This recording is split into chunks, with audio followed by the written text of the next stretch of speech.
really tired, and Mega had bought me a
Happy Friday to us all.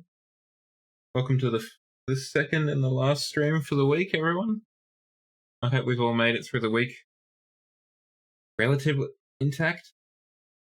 It was a bit of a rough one for me, but we're at the end of it. So I've got 2 days away from the office. That's the important part. All from the desk, the school desk. Oh, well. Keep your eyes on the road, Shadow. I hope it's not too much of a crawl in the traffic over there. Yeah, not sure what else to say. This is going to be the only stream on the weekend. He calls the weekend. So let's just jump into it and have a look at some Horizon 5, shall we? Ooh, stand still for 2 hours. That's not fun. Fun at all. Maybe there's been some horrific crash up ahead or something. How's your week been outside of the traffic, though, Shadow? Hopefully pretty good. Or at least not terrible. So am I on your car's center console currently? Or just on your phone?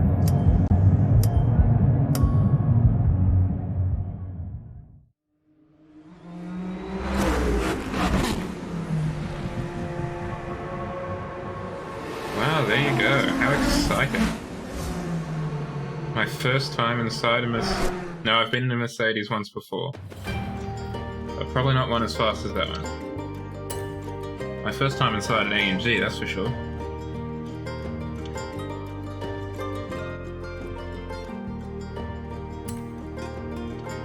Now, it's not super exciting this week. Wolf, welcome on in. We're just questing for a Nissan Safari or Nissan Patrol.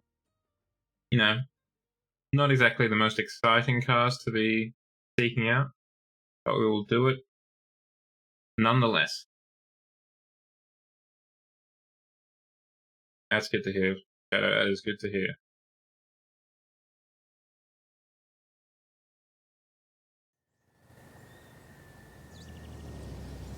There's Casa de Jow. There's the Safari we're going to pick up. Pretty sure we got the Brat. That was before. We've got an extended nighttime coming up. Interesting. Neon decorations and new cars. Okay.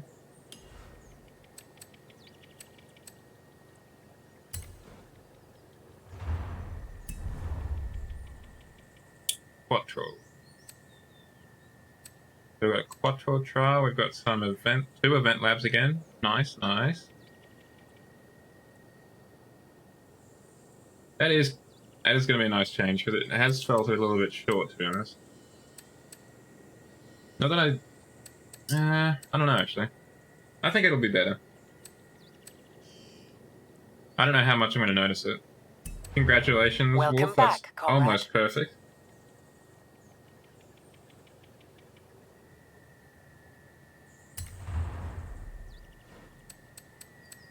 That's an interesting, yeah, absolutely more chance to see the fireworks for sure. Howdy. Beatbox.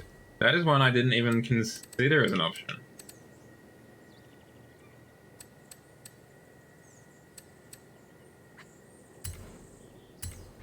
Shadow, have you done the trial for this particular event already? I'm just wondering if you've got any insights as to whether it's a rally race, like a road race, or a dirt race. Oh, well done you.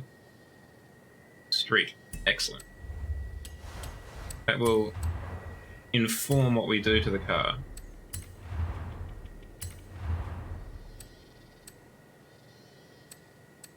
I think a hobby I'd like to take up would be drawing. I used to draw quite a bit, but I think that was mostly out of boredom. At school, that is. So I'd like to try and take that up again, if I could.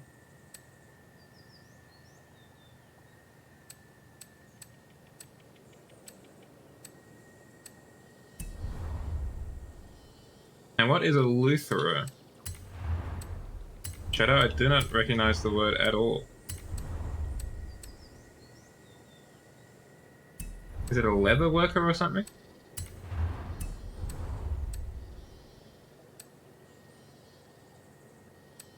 Ah, now that would be fascinating to do. Because you play the guitar, don't you, Shadow? I feel like I remember you saying that. Yes. Yeah, that would be very cool. Let me play you... You could break it out at parties and be like, let me play you Wonderwall on this guitar I made.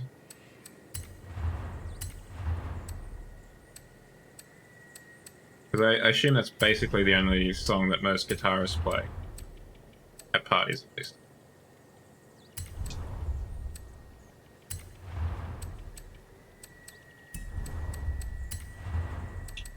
Get some anti-rolls on here, and then I think we'll try and do the rest into power.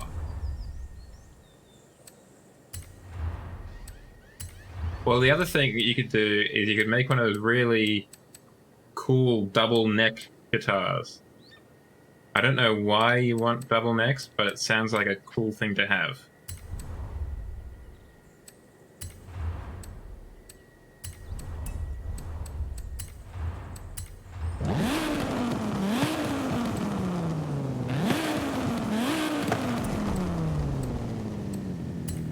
Ah, yeah, that would make sense. Two different kind of note equations, I guess, to play with.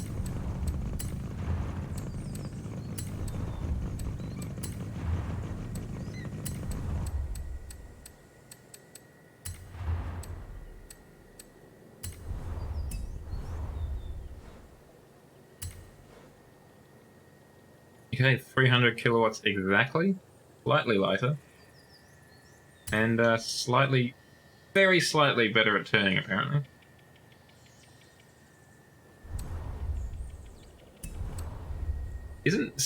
Yeah, I was going to say, because 6 string is the standard number of strings. Because 9 string, you're getting into, like, banjo territory, aren't you? What colors do we have? Ooh, that does have a certain kind of 80s Aston Martin with that paint color.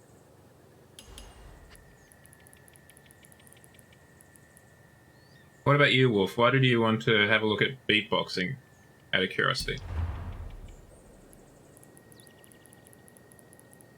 Because I do agree, it is pretty cool.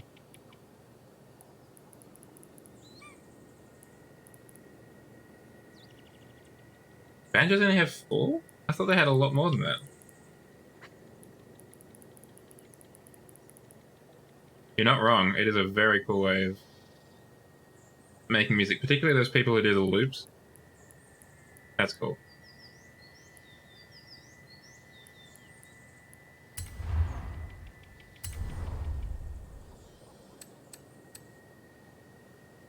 Yeah, that's right. Thank you. Loopers. Very cool.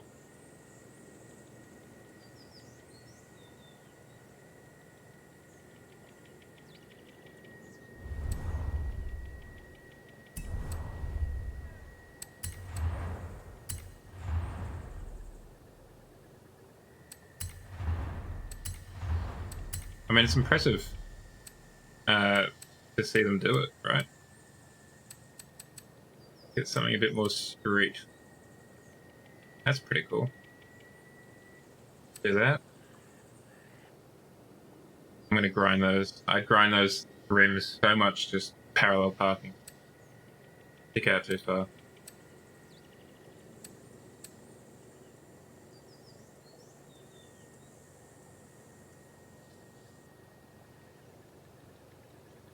Yeah, let's go American racing on this German car.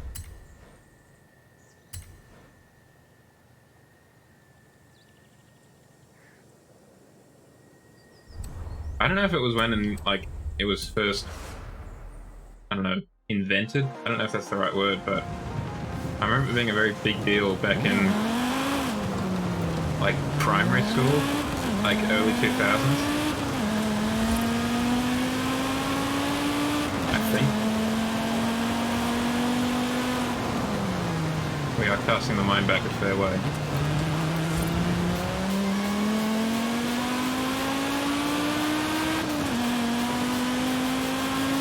I'm just going to drive this for a little bit, see how she feels, and we'll take her online onto the trial.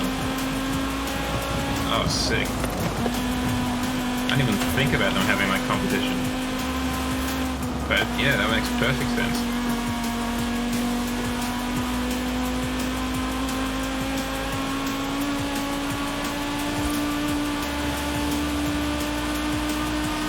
All wet roads. Roger, thank you. That is very helpful. Horizon Arcade will begin soon. Good luck. Not today, Anna. You thought you could get me with your Horizon Arcade, did you?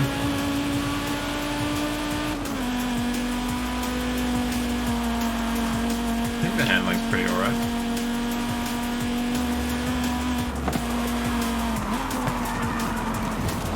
It's at least predictable enough.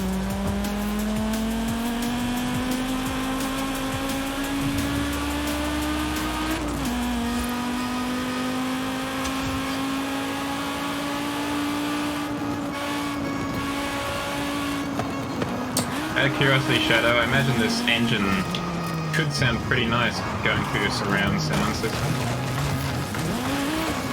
Am I right in that assessment, or is it lost in translation a little bit?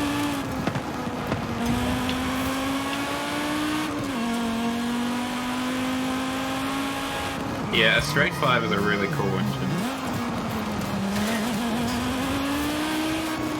I like odd-numbered engines just because they're, well, a little bit odd. A little bit less common. I think I'm a hipster in many respects. Like things that are unusual.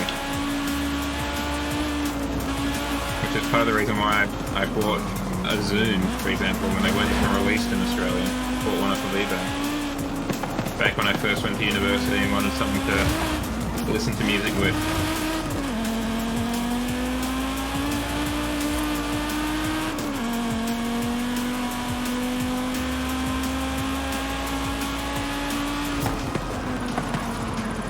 I might just try and play a little bit with the steering.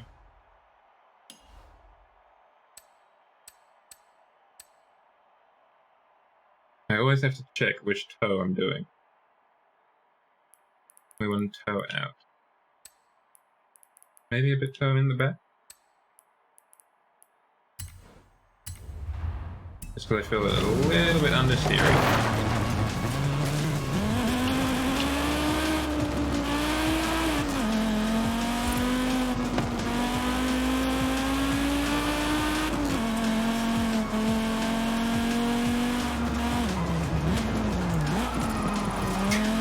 A simpler time to pop into a Macca's and a Macy's, sorry.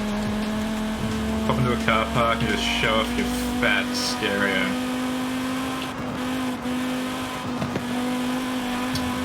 Now, obviously, I wasn't in the scene myself back then, but I imagine just going off of the documentary series Pimp My Ride featuring X to the Z exhibit, if you had a PlayStation 2 in the back as well.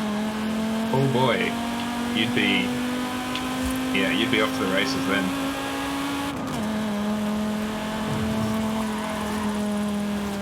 Alright, I think we're good enough, at least, to go to the trial.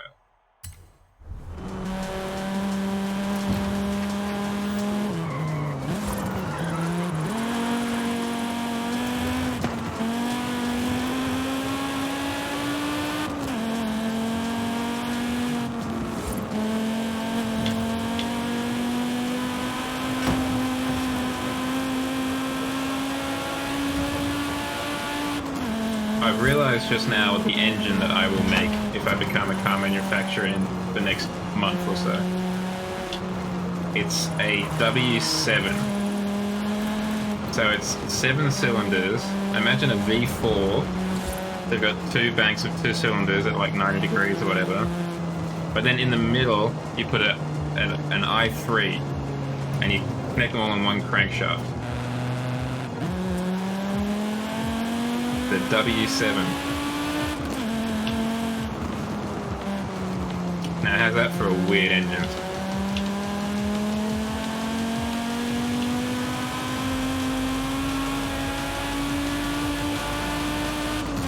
Oh yeah, I imagine that would take a little bit of work from the boys in R&D to get right.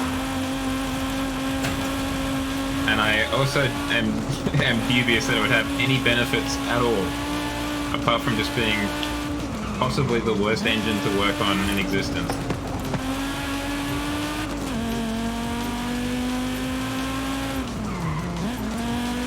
Yeah, you could, and then have it more like half an asterisk or whatever.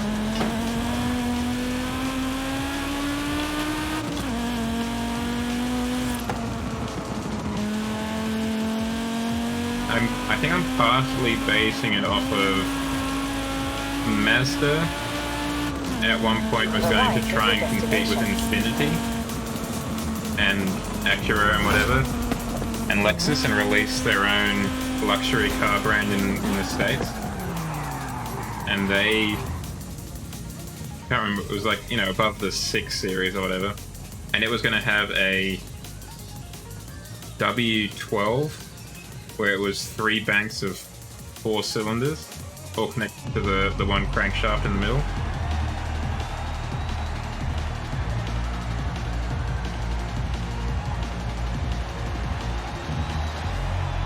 So I think that's where I'm getting this crazy inspiration from. Thank you, Sergeant.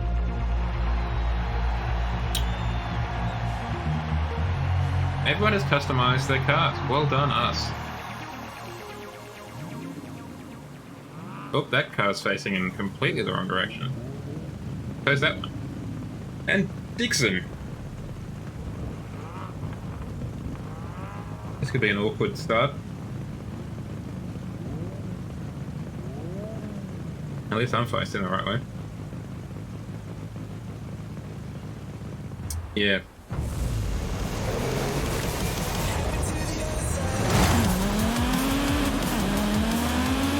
That would have been a hell of a crankshaft, though.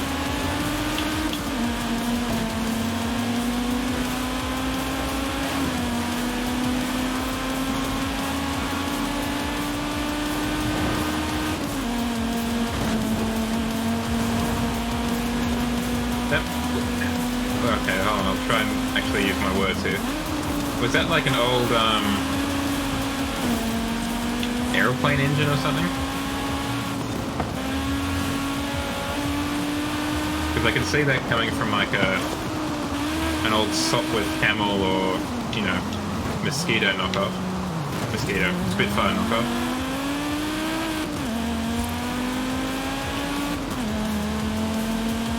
Yeah, I mean, if you really need pulling power or whatever, just slap a V16 quad turbo in it.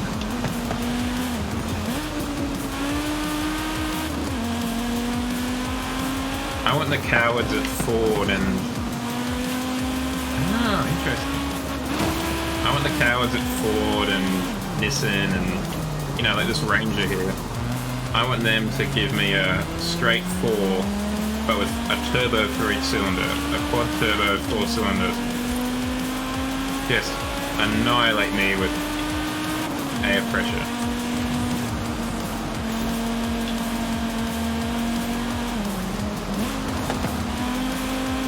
Yes, that makes sense. It's the kind of engine configuration that wouldn't make much sense for an exclusively road use, but then again, back in the 1920s, it just kind of, we're still trying to figure it all out when it came to engines, so I can see them going with anything, basically.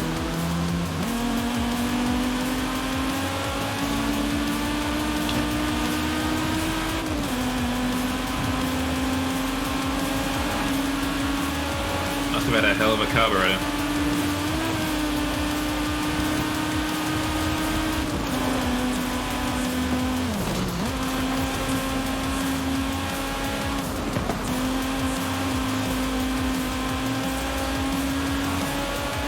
Again, we're looking at a podium finish, chat. This is pretty huge for us.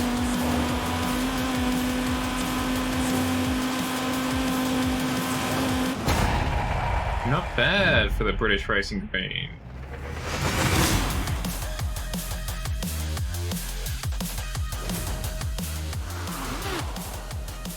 Damn. 3 carbs. I'd like it if it had 3 individual chokes as well.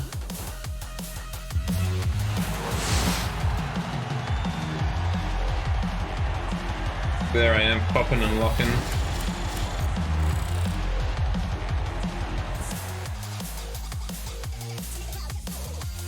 But it is very pleasant to listen to this i5, I must confess.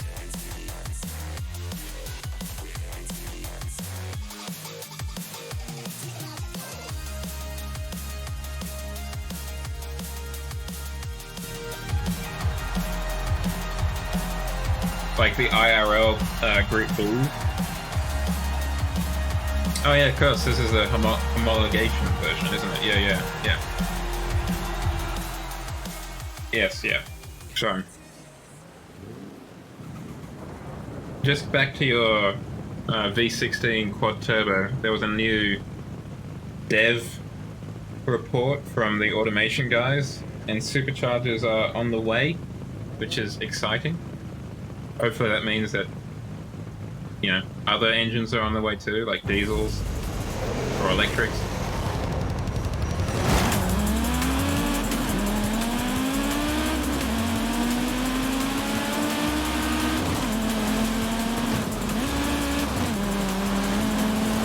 I'm also interested because they announced that CVT transmission is going to be turning up. And I feel like CVT transmission doesn't necessarily need to be as bad as it is. Like, it sounds like a pretty perfect transmission conceptually.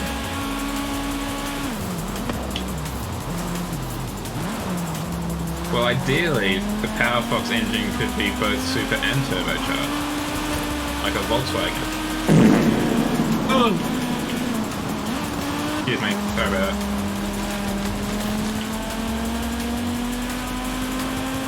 Wow, we are destroying them 1 through 5 as human.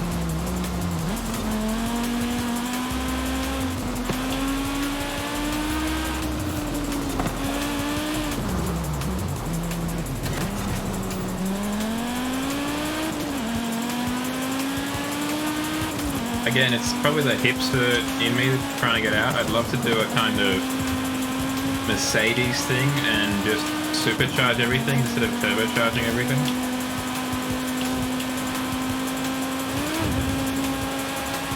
You know, reinvigorate the compressor badge. Take that mainstream once more.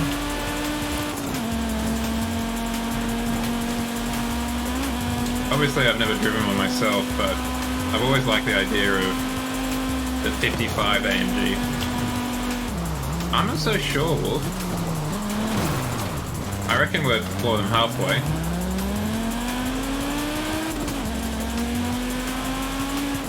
But I don't know. I really don't. Just like the engine, but yes, the SLK in particular. I think that was when I was first introduced to the engine in the Top Gear segment, where they put it up against the Boxster and the British Army fake German Hamlet.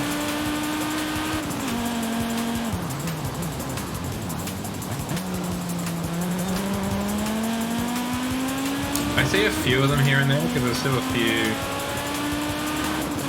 of the older, particularly the older, like compact C-Class cars. Number 1! We've actually put together a pretty good car, apparently, chat. That's pretty exciting. Like, if you recall the old, like, 318... Whoa, that was a lot of cars coming through. Where they had the very... Oh, hold on, let's try again. Like, before they had the 1 Series BMW, they had, like, the truncated 3 Series car. And I feel like Mercedes around the same time had a similar version of the C-Class, where it was just a coupe, but it was like smaller. Not the CLK? Yeah, something like that. And I still see a few of those smaller, like, C-Classes around with the compressor badge, every now and then. The deed is done, chat.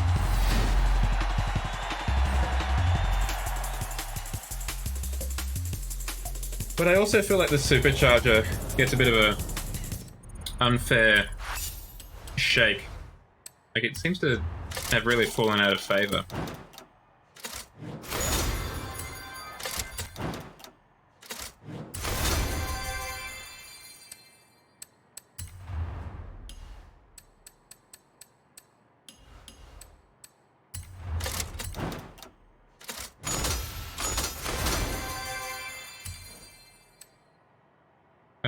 Let's send it as a gift. Let's change it up a bit. Welcome in. I like the idea of a supercharger, definitely. In the sense that there's no turbo lag at all involved.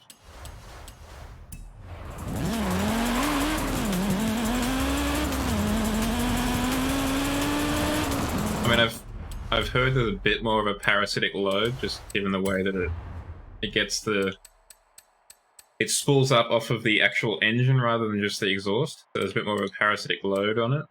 But I don't know. It sounds better in some respects. I think the main reason turbos are, well, part of the reason, particularly for boy racers, that turbos are more of a thing is just because of the blow-off valve stuff.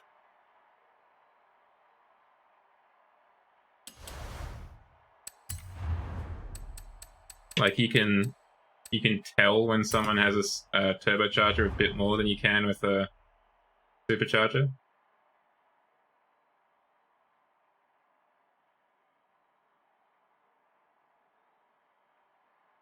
Let's go for the... I mean, yeah, you can get some pretty ridiculous supercharger wine. What the hell, let's just jump into the race and we'll see what cars we've got. In 200 meters, turn right. We'll get on the road and then we'll break out a supercharger. Turn right.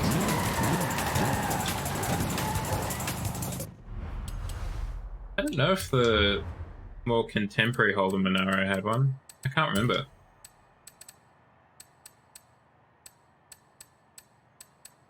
There we go.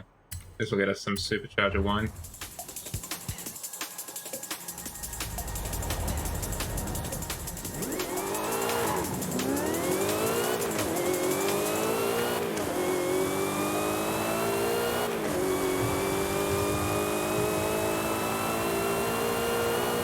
I could have sworn it was naturally aspirated, but maybe I'm wrong.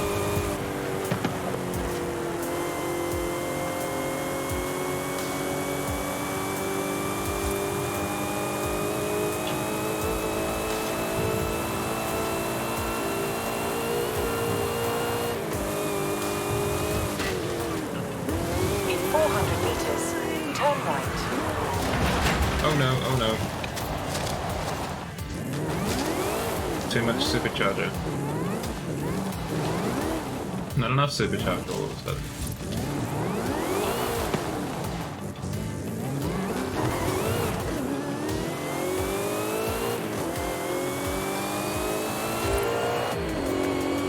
Turn right. This car is ridiculously American. Okay, it just 400 meters, feels American. Turn left.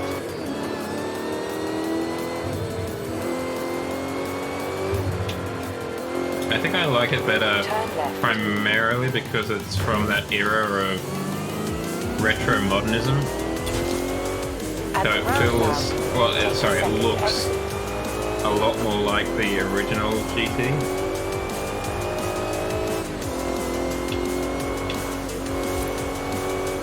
At the roundabout, take the second exit. At the roundabout, take the second exit. passes. Turn sharp left. Turn sharp left. Yeah, the GT90 was pretty cool. I remember driving that fondly in TOCA or V8 Supercars 2. I think the primary reason I loved driving that car was because of the quad exhaust pipes at the back. Turn right. And I just thought it was really sick.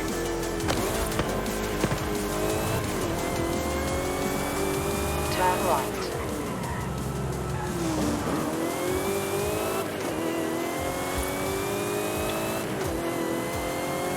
I mean, it's kind of crazy that until the Ford GT and to a lesser extent, the Corvette C8, none of the other companies have really, American companies, have really made a supercar. The next Horizon arcade event will begin any minute now. Enjoy. No, it won't. It'll literally begin in 10 minutes.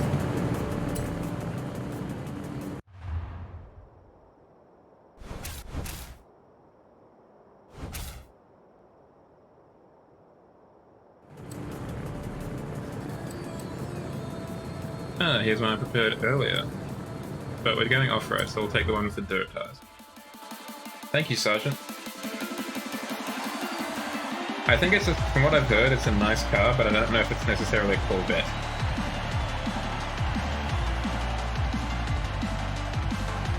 I've never noticed that cable there. Does it have some sort of pressure regulation system or something?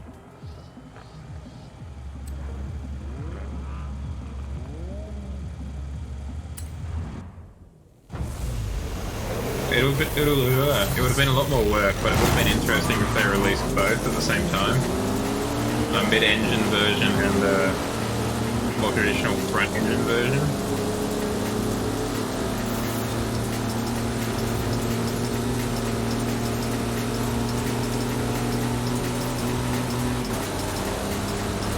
I don't know I could take it, to be honest. It only showed the...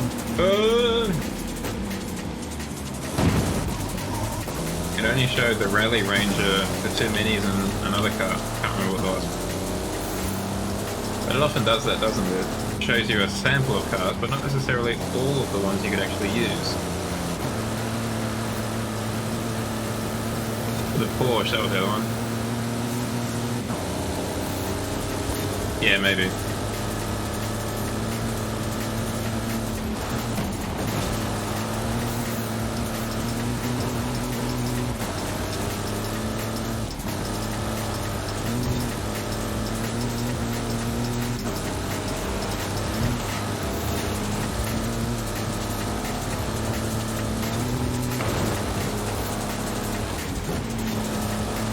It's not particularly a mini though, is it? But yes, it is a nice car to drive. And it sounds nice too.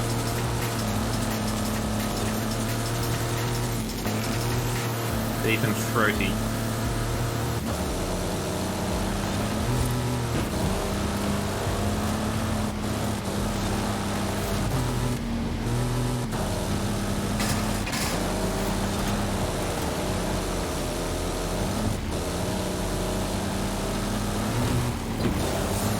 It does look wider, if nothing else. It's definitely got a kind of, I don't know, birthing hips to it. Really wide at the back. Reminds me of the dually I saw the other day. The wide birthing hips encompassing the rear tires. Hold on, we're going to go back a little bit and see if we can take that corner a bit better. We're running out of time to overtake these fellas.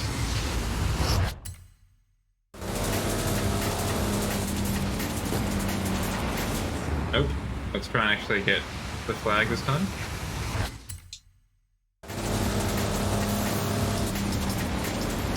Yeah, I had a feeling it was diesel. This sounds kind of like a diesel. A bit truck-like.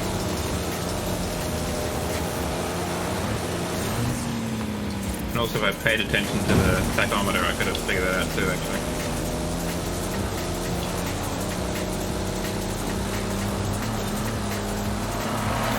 settle for second, that'll do. Yeah, I mean, that's almost certainly what this car is actually designed for, the Dakar Rally, right? I can definitely see it, or the Baja as well. I can definitely see it shooting down a desert from a viewed from a helicopter as its wheels go crazy, but its body stays relatively flat.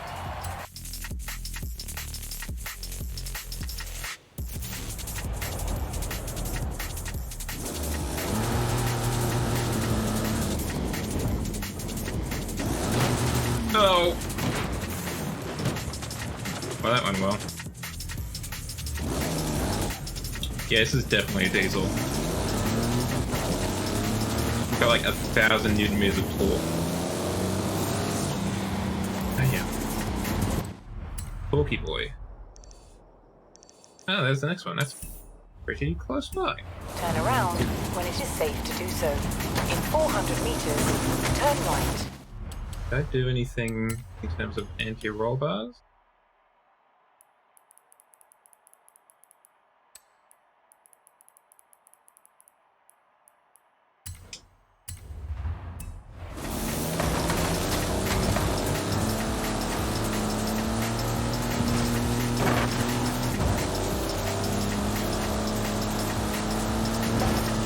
Turn left.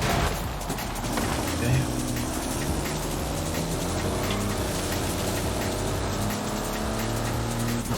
I've always thought that one of those trucks would be pretty cool to do it in too.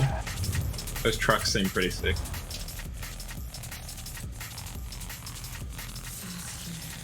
We tried the rally version.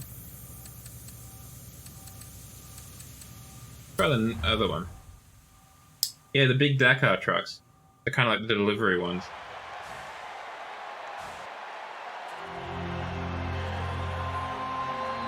Now that I think about it, I'm kind of disappointed that FedEx hasn't sponsored one of those and painted it in like the FedEx colors. How do you get out of it, Wolf? How did you defeat it? Was it coffee? Or just sheer force of will? Or was it my entertaining? Oh, you gotta do what you gotta do, right? What have you been playing with the mate?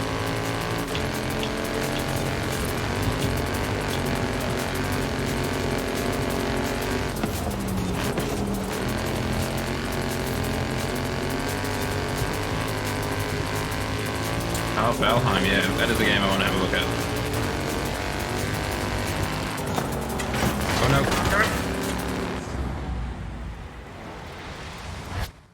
Let's check what Shadow has sent the class. Yeah, that's the kind of thing, yeah. Oh, it's hydrogen powered. Interesting. Or at least it's advertised as being hydrogen powered or something.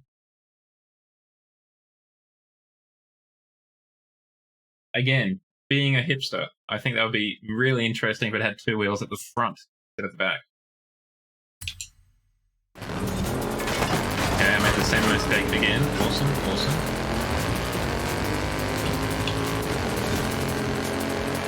I'll keep that in mind, Wolf. I'll keep that in mind.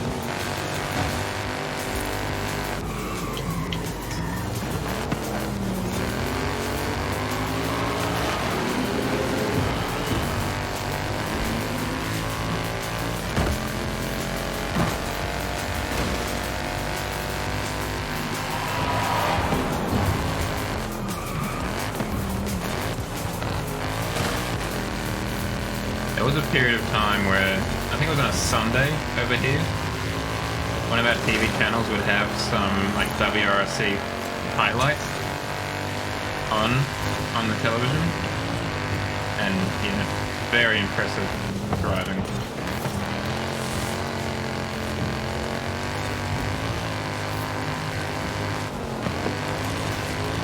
Did he catch any?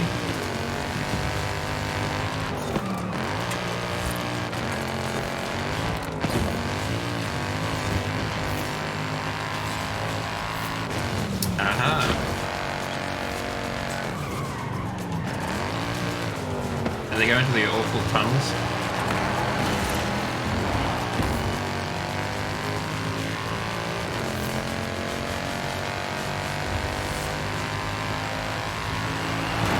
Ah, come on.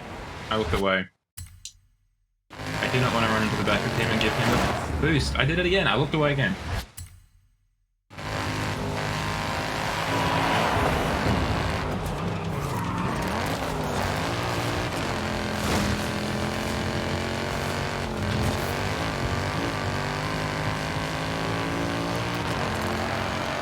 Yeah, I feel like obviously driving through the stereotypical driving through a Finnish forest rally driving would be scary, but driving down a narrow streeted city as well, I think that would be a whole nother level of scary.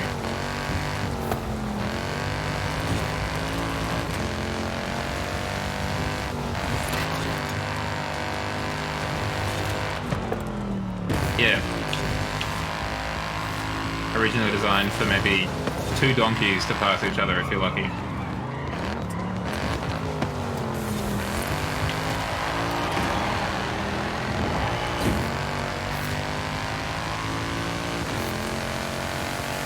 Whereas we have the opposite thing here.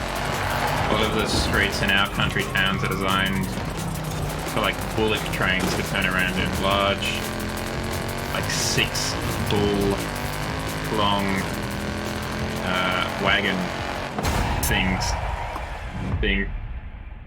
They're wide enough for those things to turn around them. Yeah, well, that's part of living in the English countryside, isn't it?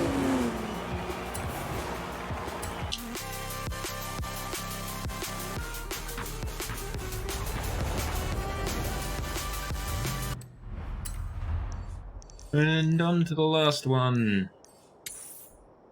We'll probably switch back to the other mini, I think.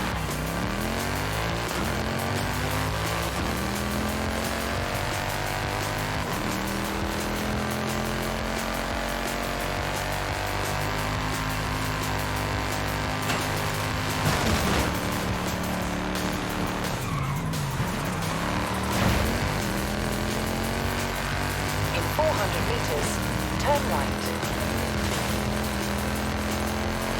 Yeah, no wonder I liked it. Turn right. The engine noise.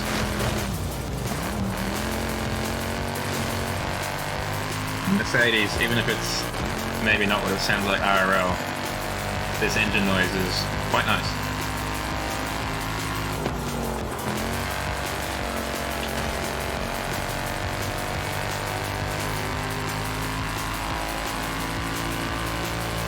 It's like a pretty low pitch noise even when it's at a high RPM. Well, you know, high-ish, 7,000 or so. In 200 meters, Oh no. turn right. It's fine.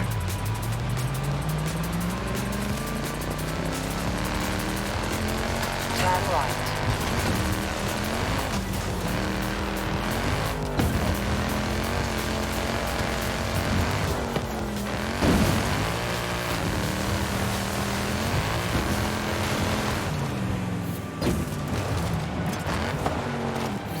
Arrived at your destination.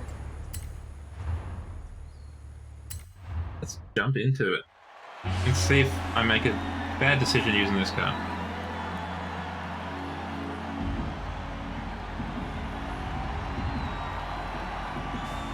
My orbit rings, whoever they may be. But I appreciate them for providing me with my wheels.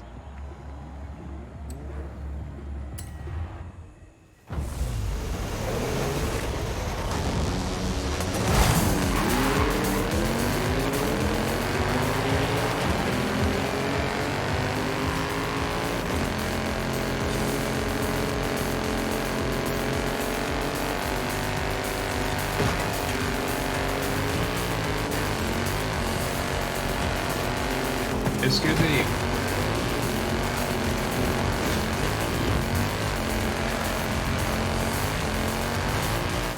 Okay, it turns out it was a nice decision not to change to the other Mini, despite it having more off-road tires.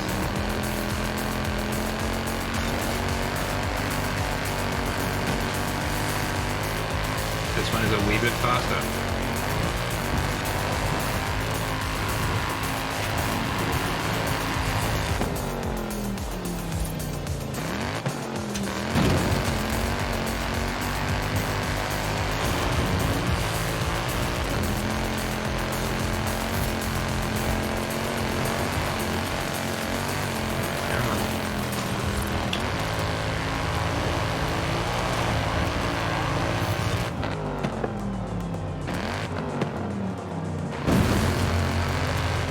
would hurt a lot.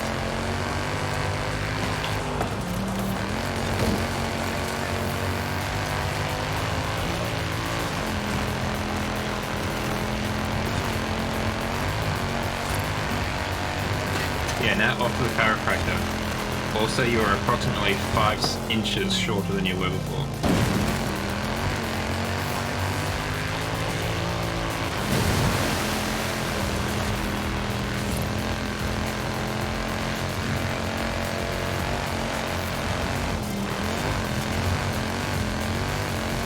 Like the force, the downward force was so much that two of your vertebrae just fused into one ultra dense vertebrae.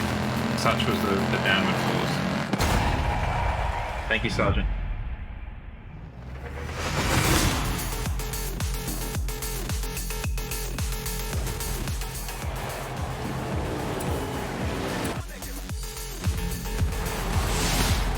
Yeah, that's the other thing. It might not even just be compression. Your chair might just fall through the bottom of the ground of the car.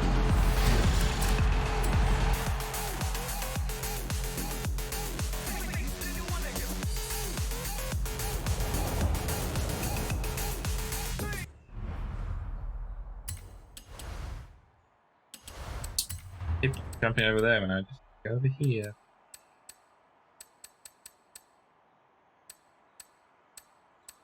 Why don't we do this one? Rally Monsters.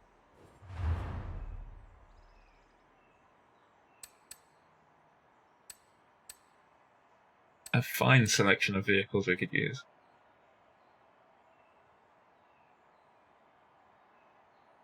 I want to do that. I want to use the 6R4.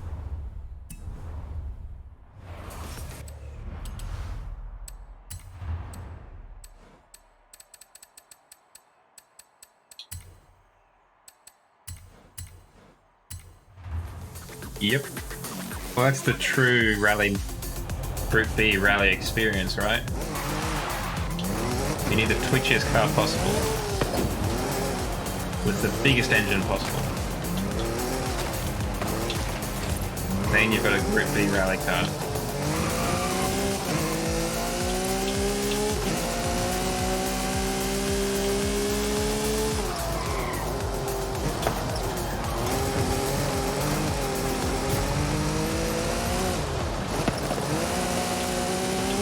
Kind of a squeaky car.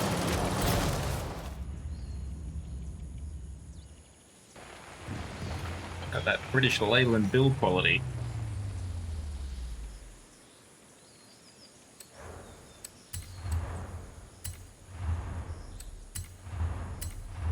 Let's get some more stopping power. Damn, it looks tight as hell. Not what we need.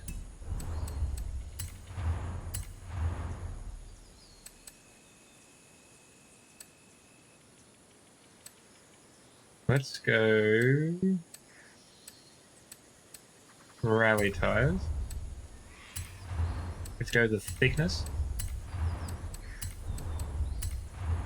Can I make them smaller? No, only larger.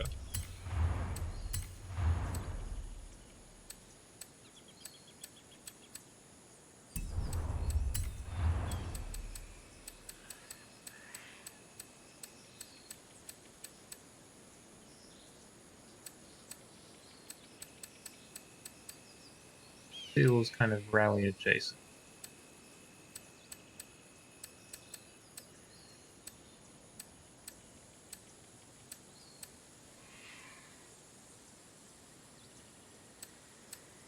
Yeah, the navigator needs one of those handles underneath the glove box to hold on to in the event of a crash. I don't rightly know what I'm looking for, but I'm hoping that if I see it, I'll know what I will know that's what I was looking for. It's not what I was looking for. It is cool though. That's kind of close. I mean, you're on a rally stage, you might as well just cut a hole in the bottom of the seat. No one's going to really notice. We could supercharge it because we're madmen.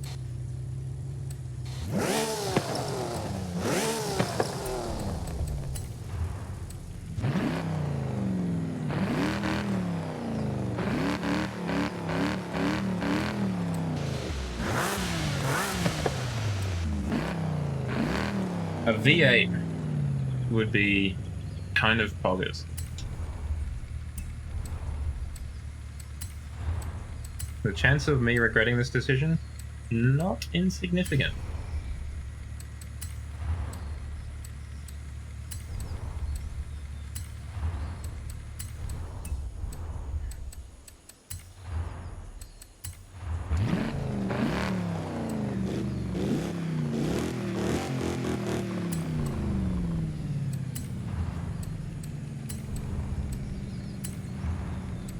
Like I'm not taking it online, so I don't necessarily have to take it to the top of S1.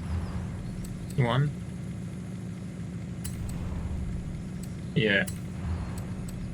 That is not a bad idea. Check the gearbox. Why are we limited? Why are we only limited to 5.4?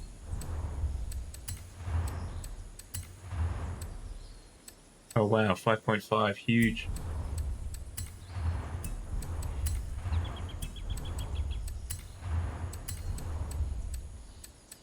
Do you need a supercharging? Is that what you're telling me, engine?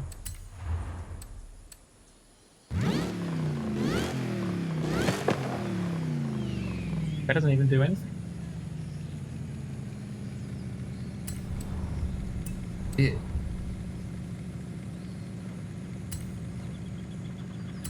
Well, now it's a 550 kilowatt death box. More than 500 kilowatts per ton. That's a nice power to weight ratio. As suggested, we're just gonna brake and pressure a touch. And probably toe in to increase the stability.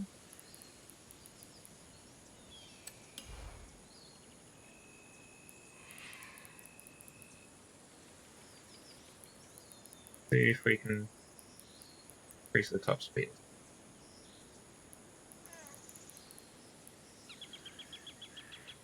We are also really increasing the acceleration to come in fierce. That'll do.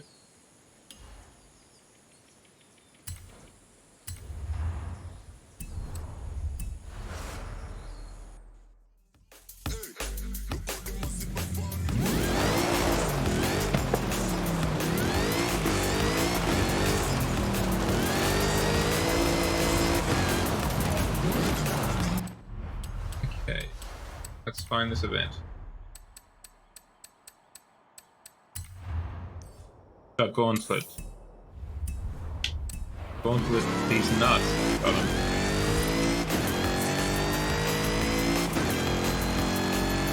Playground games absolutely destroyed by local Twitch streamer.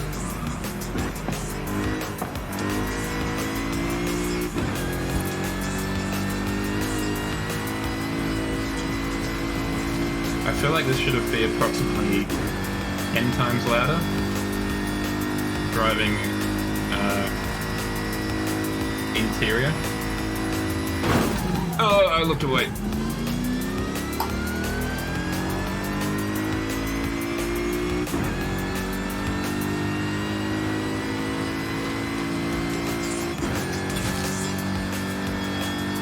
Interestingly, they took out the cigarette lighter, which means it's ready to plug in my iPhone charger.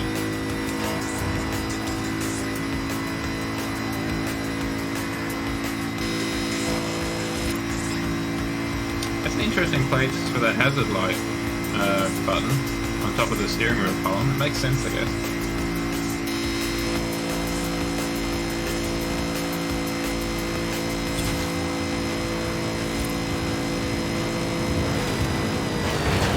Yep, she's still a bit twitchy.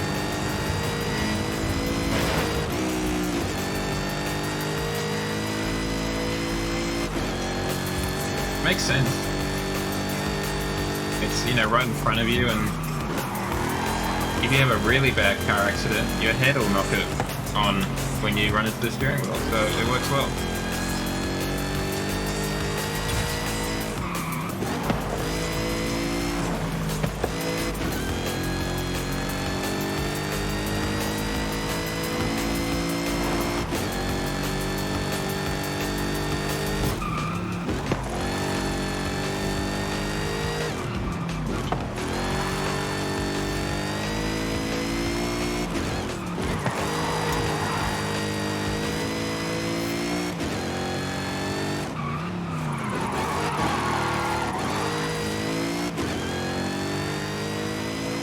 I just realised this is probably the homologation version of the actual rally version, right?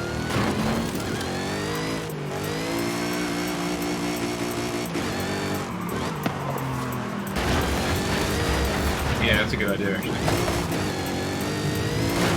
Oh, right into a tree. Okay. Oh, right into another tree.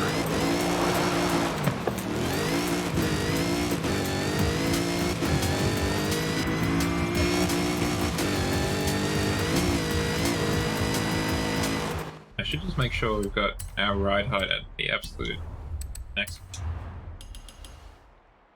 Yep.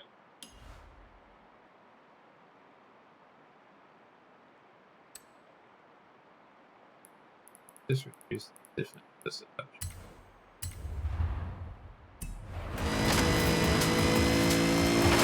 meters. Turn left. Well, I will say she's got the quickness, that's for sure.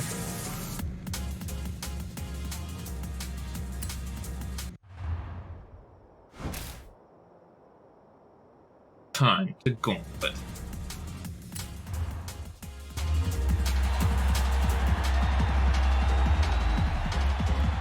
It's gauntleting time.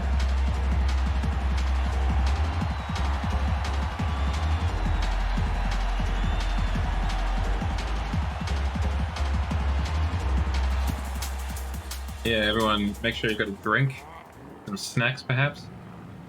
Get comfortable. It's gonna be a long one.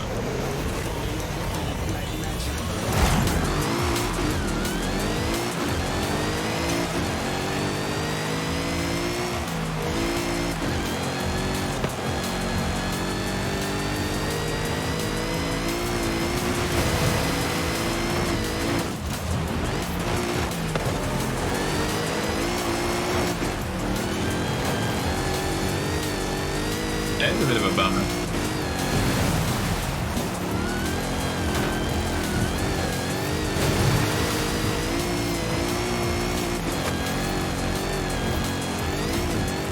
Oh. Almost lost a bit there.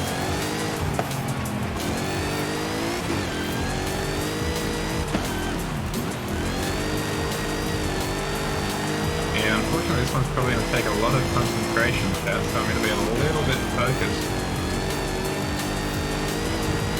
Because, as foreshadowed by Shadow, he's a bit squirrely.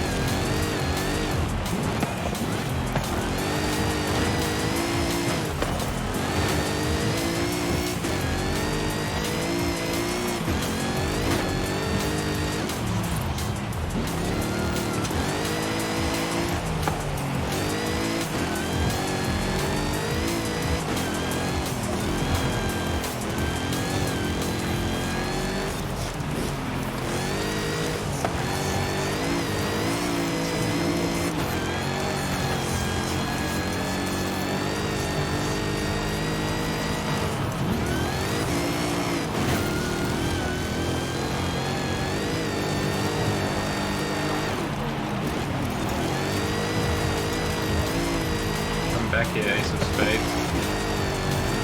That is in fact your real name.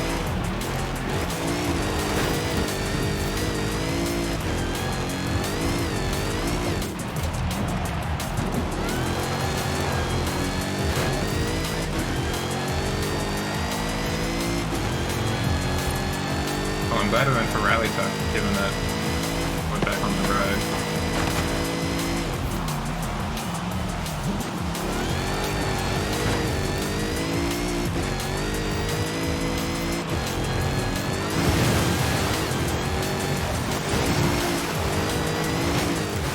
Right into the cliff.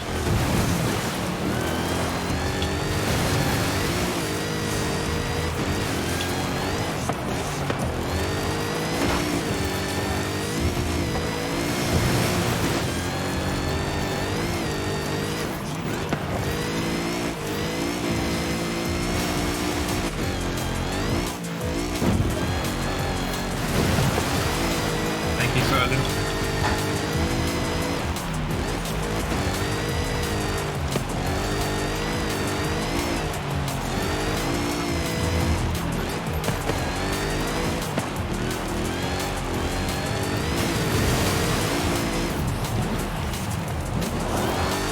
Damn it.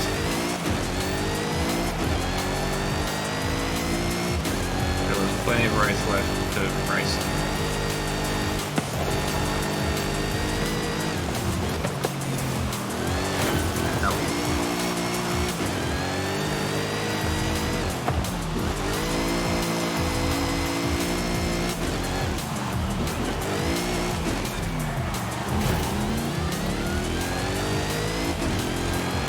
We've got V8 power to guide us, carry us across the finish line.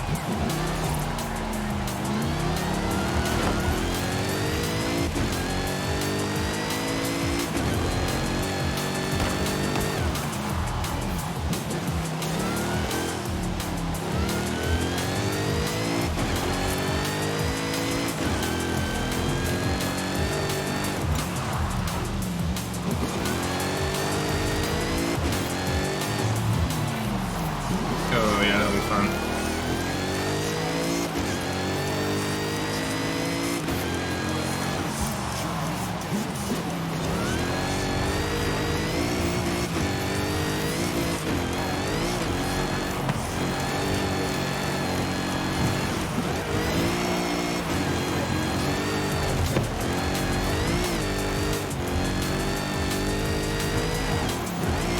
We're on track for it to be about 23 minutes or something.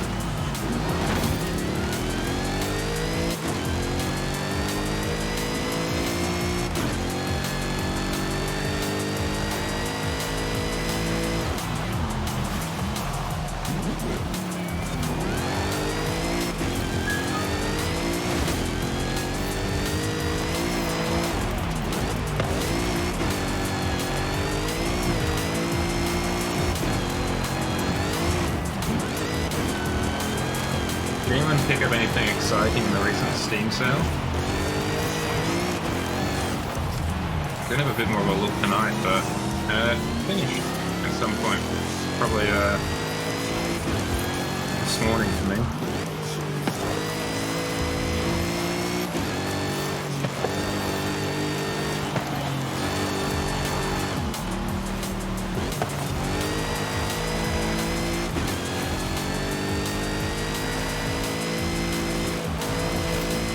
Well, unfortunately, Shadow, it's a bit too late, I think.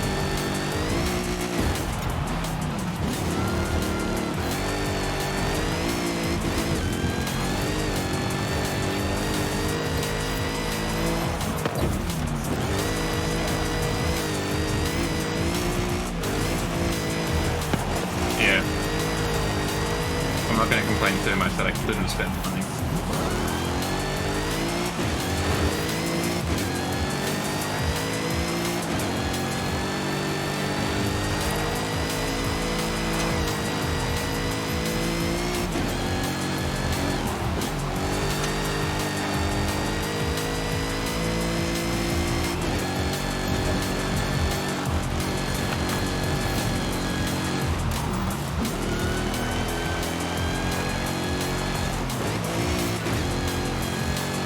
I think our V8, our supercharged V8 gives us much longer legs than the rest of the competitors in terms of how fast we can actually go.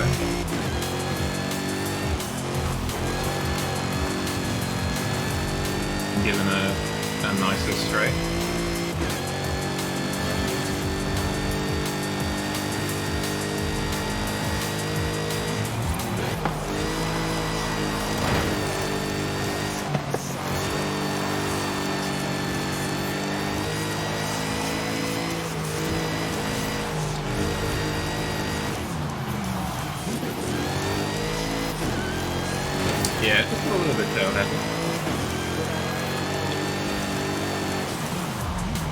So you would have thought actually the V8 would have helped with rear end grip because it would have added a little bit more weight at the back. It was actually a handling consideration to put in. That was the real reason for the V8, for the handling, obviously.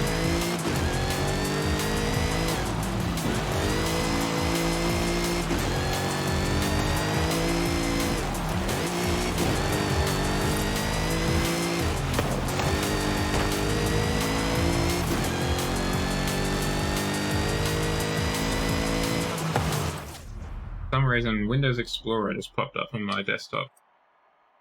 I don't know why. Hopefully I'm not being hacked in the background, that would be very unpleasant. If anyone who is doing a ransomware attack is watching this, please don't. Thank you.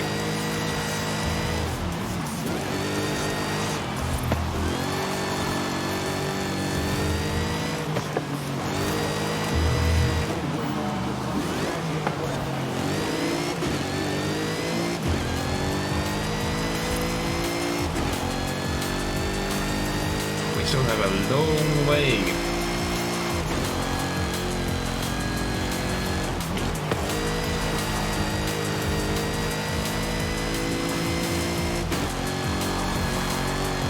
Ooh, she slides quite nicely though.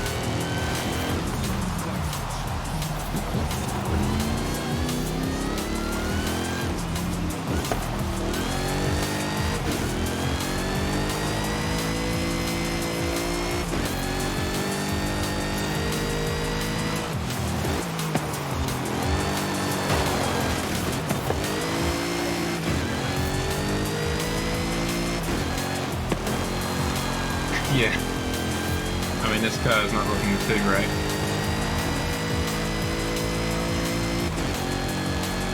I'm impressed we've still got the spoilers on it and everything. Not to mention the number plate.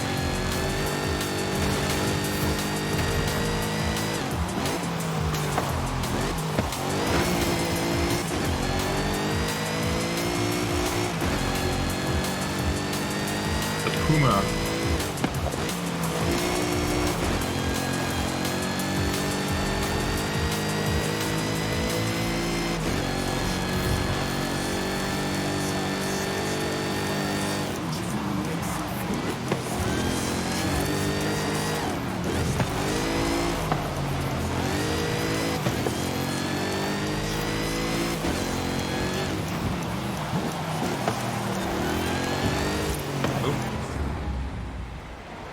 I undercooked that corner. Thought it was just a simple 90 degrees, but it's more like 110.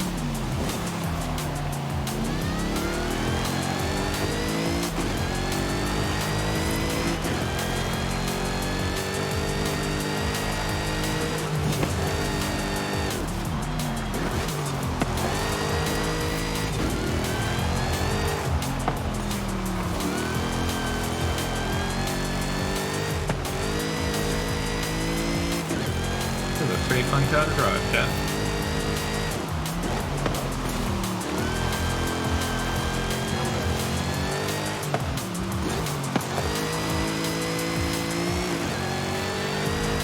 Oof. Yeah, that's gonna be a no from me, dog.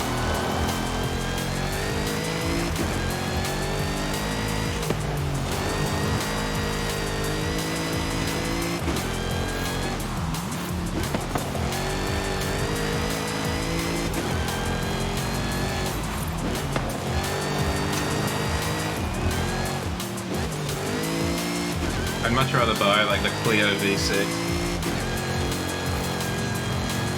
I imagine they'd be a little bit cheaper, maybe not by a huge amount. And they will also at least pretend to be a practical car.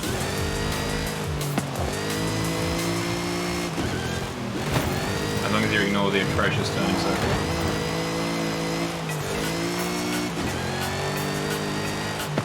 It is a nice car. Very nice.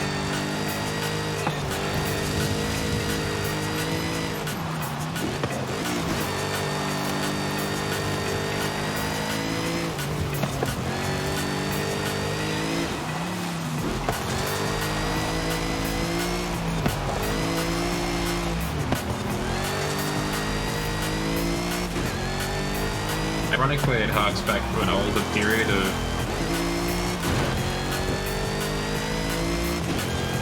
people and stuff like that, where that's where the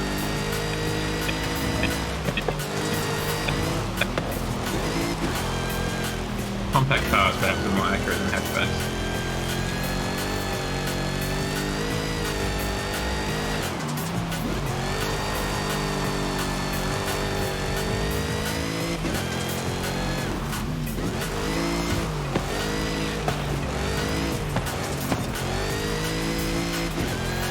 What is that? Your fave rally car? That is going to be a millionaire option. Is it like a Colin McRae car, so it's got that kind of name recognition behind it, or... Ow.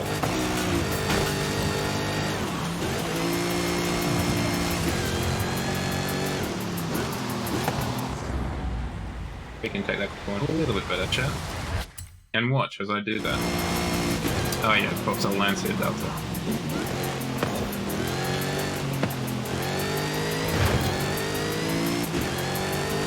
Surely a legit Stratos would be even more than that. I mean, I don't know for certain, but I feel like that's a more recognizable, more popular Lancia. Yeah, I remember the huge mud flaps on the car in like Horizon 3 and whatever.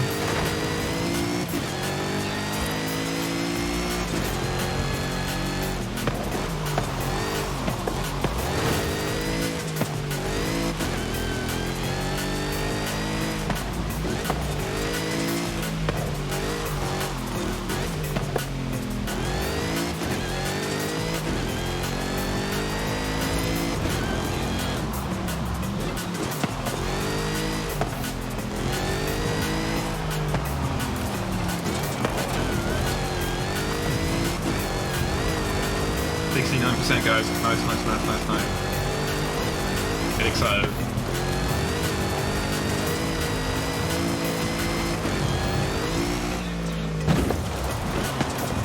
A little bit faster. That is less than I thought.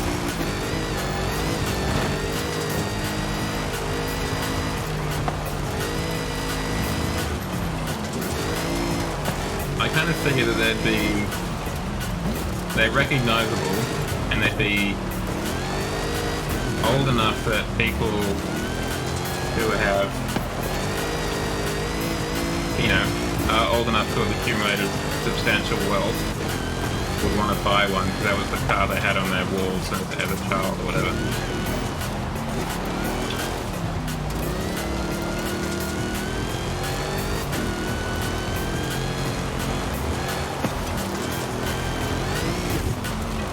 Keep an eye out in the barns that I visit on a regular basis, Shadow, just to see if some Australian eccentric millionaire has left one.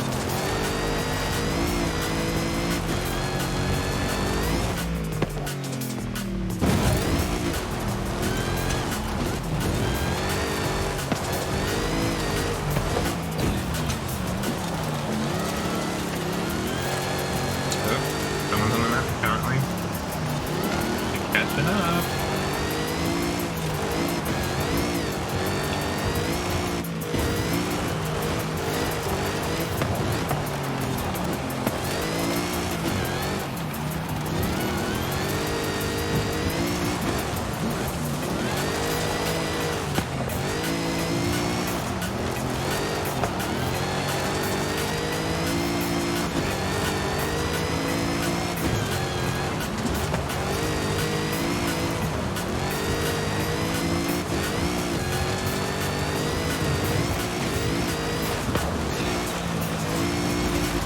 There's any particularly...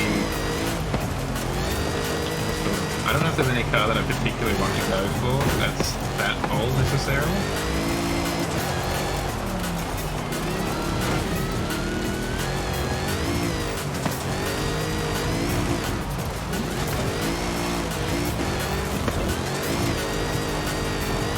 Maybe like an E-Type or a MGB.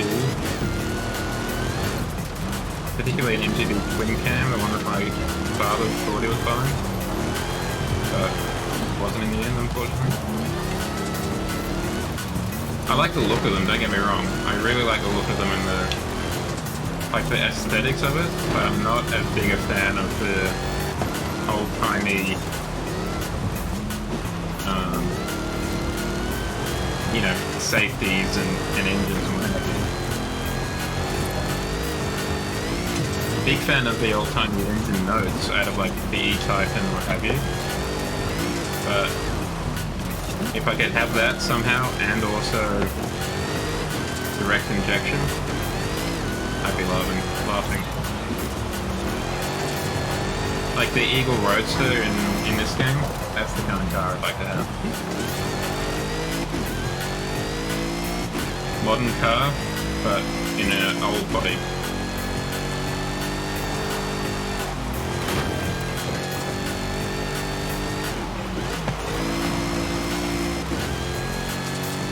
Yep. Oh wow, okay.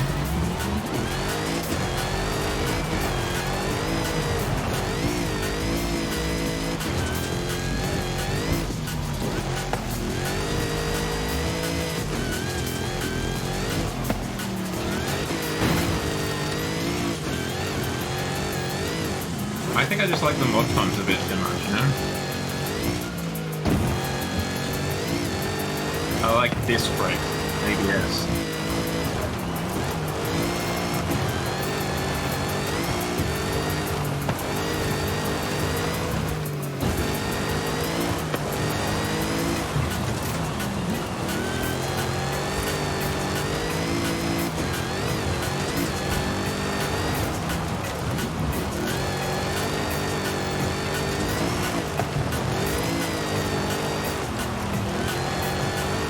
You know, traction control and the safety features that are commonplace nowadays, but are insanely science fiction back when the, you know, E-Type turned up.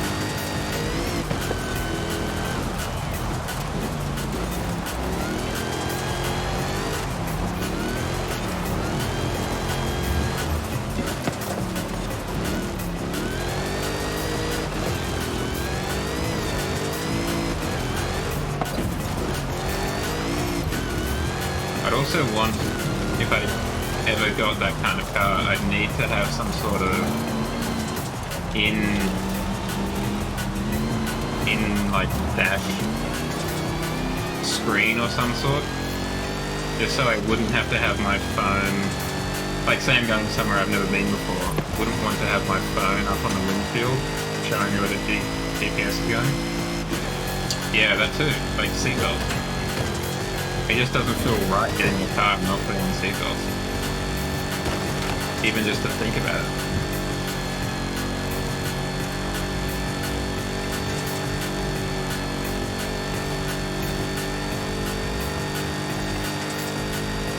Screaming across the finish line, almost 300 I reckon. Yeah, there we go. Zoom in.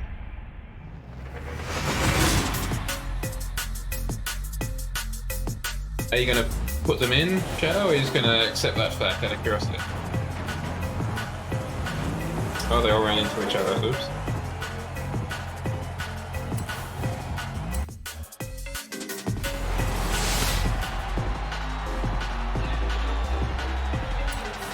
Should have clicked back.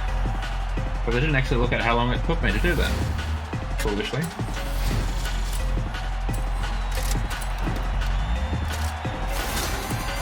Neat. Yeah, absolutely.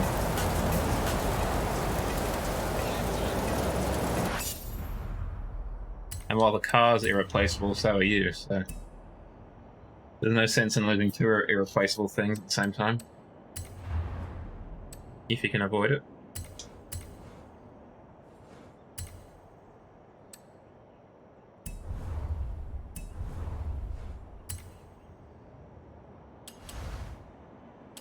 Okay, it's event lab time. Yeah, so a bit far away. What about this one? Much closer.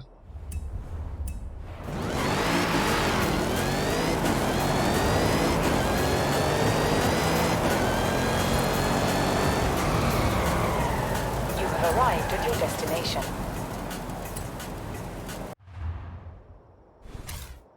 We're already in an S1 rally car. Okay. I guess not. Let's jump in the Porsche then.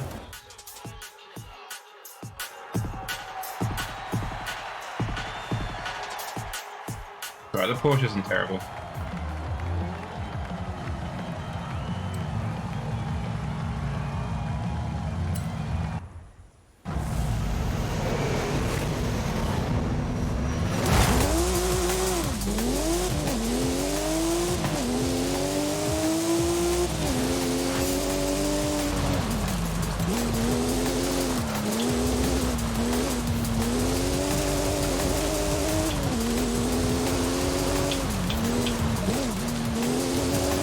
Once more, I'm shocked at how smooth this is, given what it is.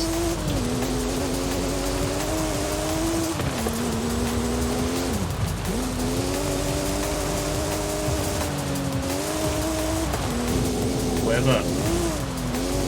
Oh, excuse me, Chad. It's not that you're boring me.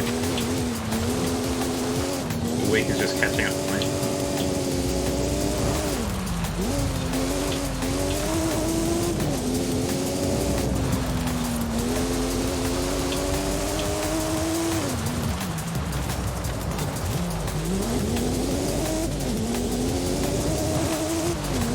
Yeah, I feel like if it was an A-class rally thing, I think this would be a bit nicer.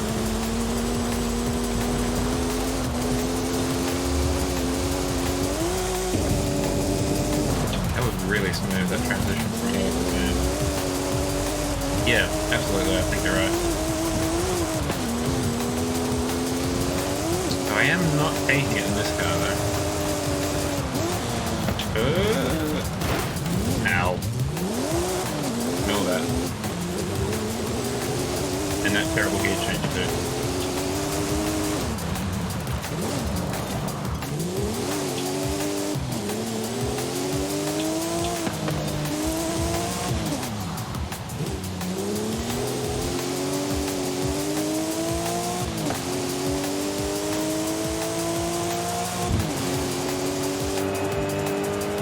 Wow, you really can't see out at all.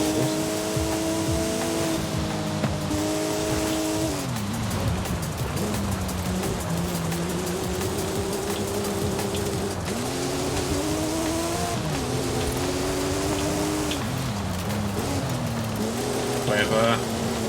That's marketing right there.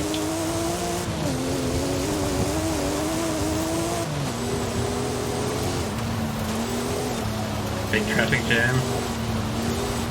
Quick jump in the van. We're off to make some money.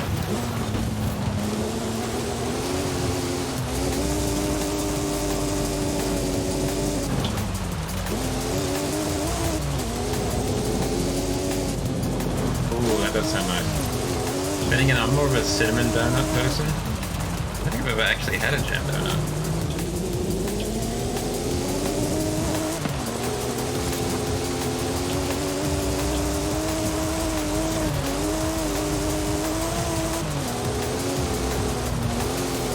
Not that I can have one now either.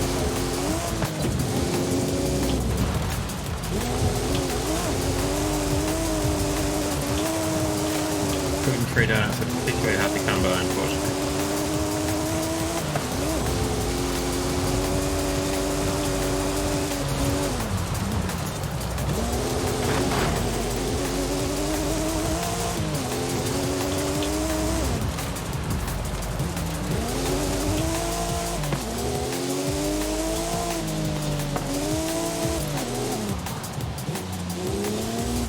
Sydney Siders or New South Welshmen are watching, don't forget, it's the election time. Gotta vote. I gotta vote.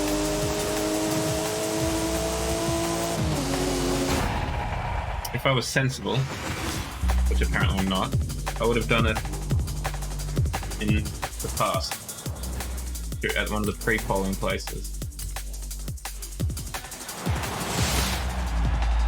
Wasn't too bad. The car and the track. The track was quite nice. And the cars fine. It's lovely. Really, it's one of the better Hoonigans in my opinion. Alright, we're gonna get to the other side of the map. So this event lab over here. Pretty sure, right? Yeah. Don't want to go across the well for no reason. Get a fast car to do it.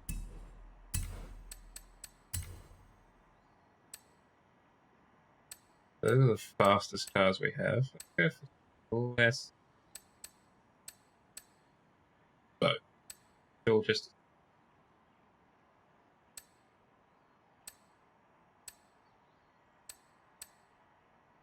You'll just have to eat it all in one mouthful, I guess. Shadow. Like a cartoon, just put it in and then have it kind of bulging in your esophagus before you swallow it down. Actually, don't do that because you might choke.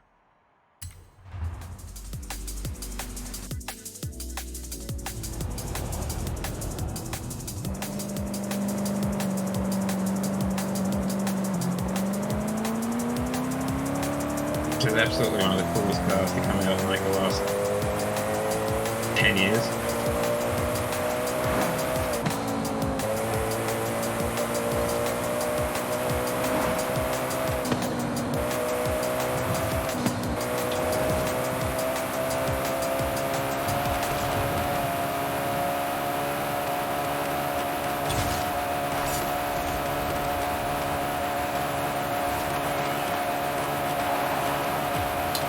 Going straight chat. When it is safe to do so. In 200 meters, turn right. Yeah, I apparently don't drive that quickly over the drag strip because it wasn't that fast. In 200 meters, turn right.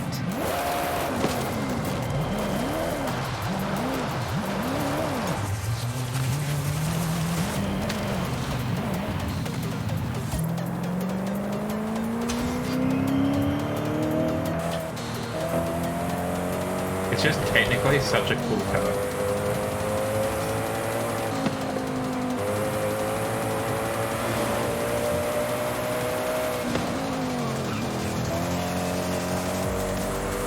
I mean, sure, it helps that it's very fast, but the fact that it can do it all in one gear, very cool.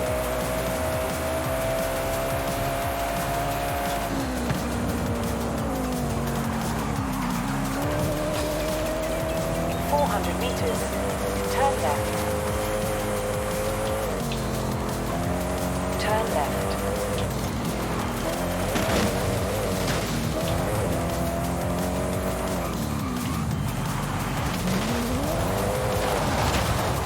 Yeah, I was thinking that. And you're probably right. I just don't know if it's what I want to do though. Because it then removes the one trick that it has, which is the ability to just pull the trigger and that's it.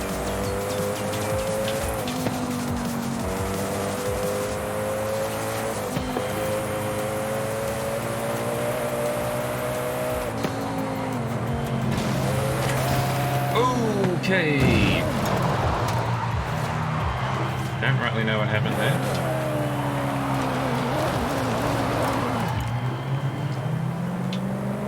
And I got launched casually.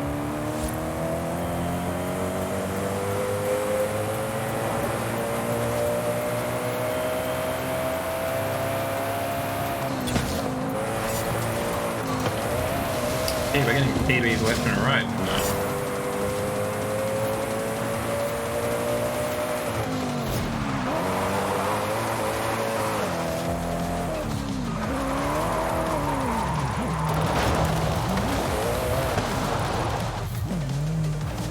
Probably not going to be breaking this group record though. Yep. Safe to do so.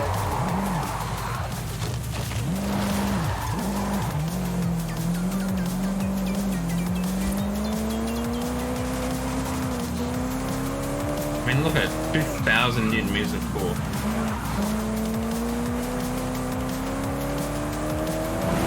the roundabout, take the third exit. Thank you, Sergeant.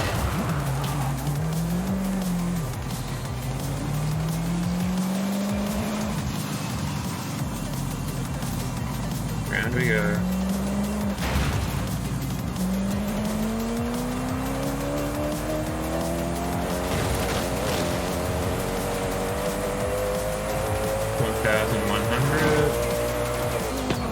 Kilowatts. Nice.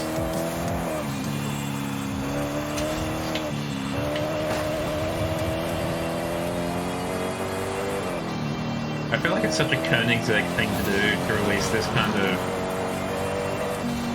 just astonishing engineering achievement and then just be like, actually, yeah, we're just going to go back to regular cars in terms of just engines and transmissions after this.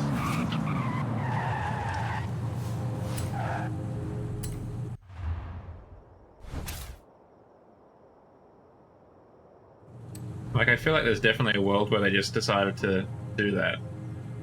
That was the thing they did.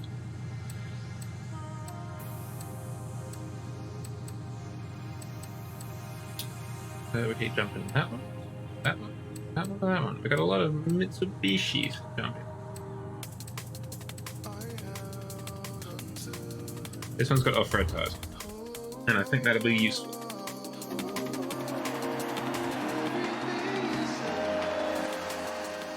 It's also got a wide mouth so it can suck the air in.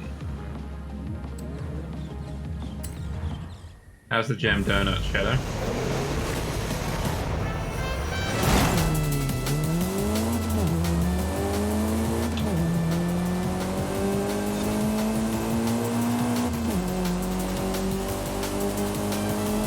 Hell yeah. I don't think I've ever had one.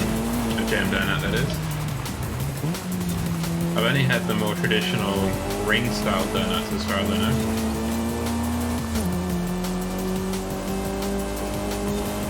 I'm not sure why that is. Yeah.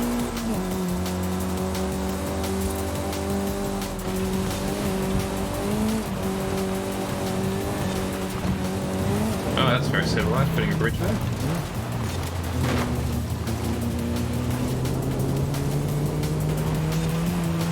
Very polite.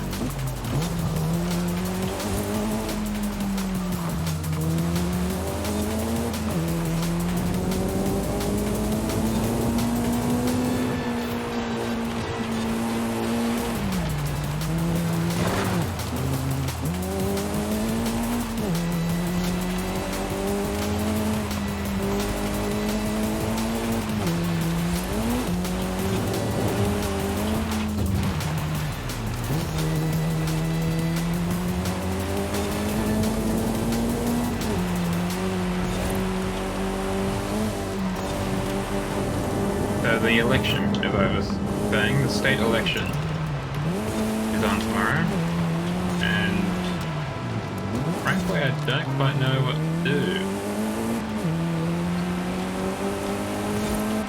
Yeah, that's why I was choosing this one, because of the off-road tires.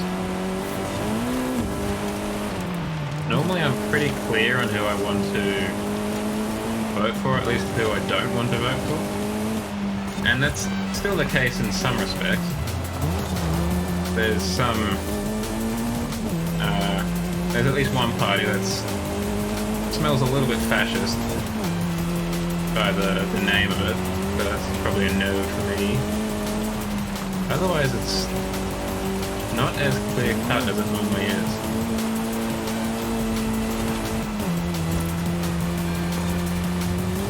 Normally that would be a good thing, but I think it's more that the party I would vote for, out of the two big boys, has gotten a bit worse. Not that necessarily that the bad party has gotten a bit better.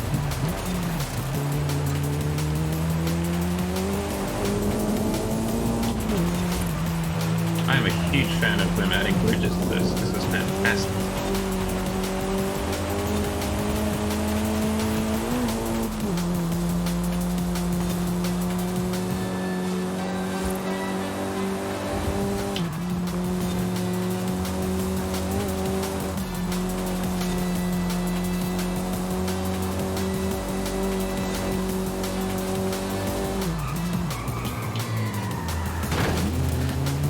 those are my weekend plans. Trying to figure out who I'm going to vote for. And then having a get-together with friends, I should say, after that. That's why we're not streaming tomorrow. What about y'all? What are you doing on the weekend, Jeff?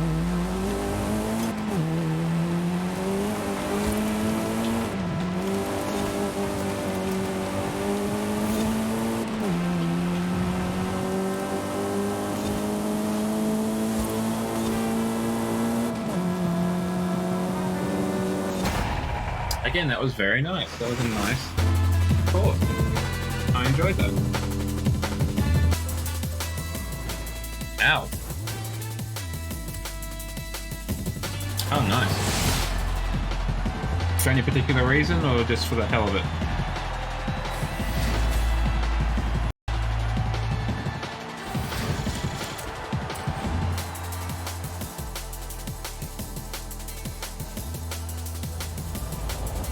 Yeah, why not indeed?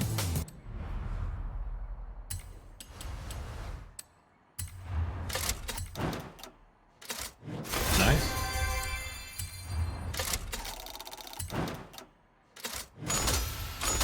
Also nice.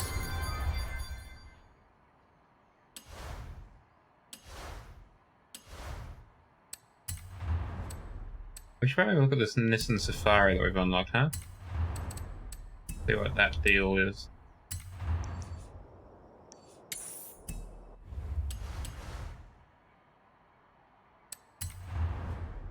Well, if it's nice weather, that does make the decision harder.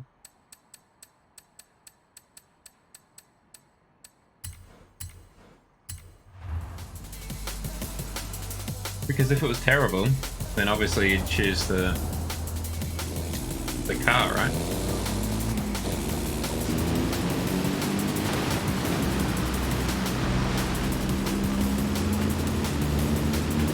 That too. In 200 meters, turn left.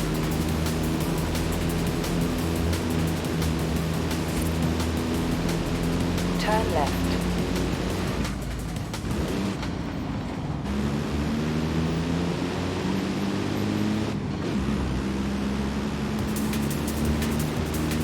In 200 meters, turn right.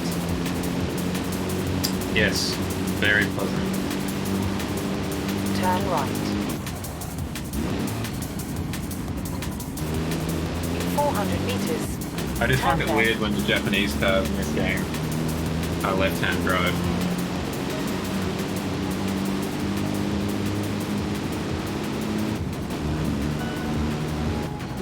Oh, we've got 5 gears. Turn left. Da. You're spoiling us, Nissan.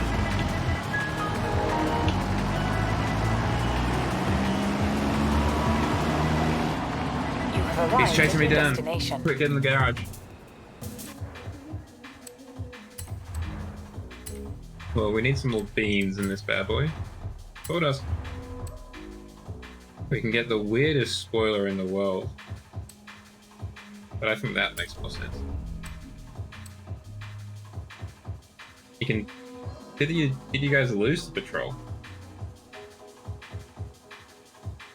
Maybe it's the Pathfinder I'm thinking. But we've always had a Nissan off-roader of sorts in Australia, at least. It's got real ladder frame vibes to it there. Those two big beams sticking out the front.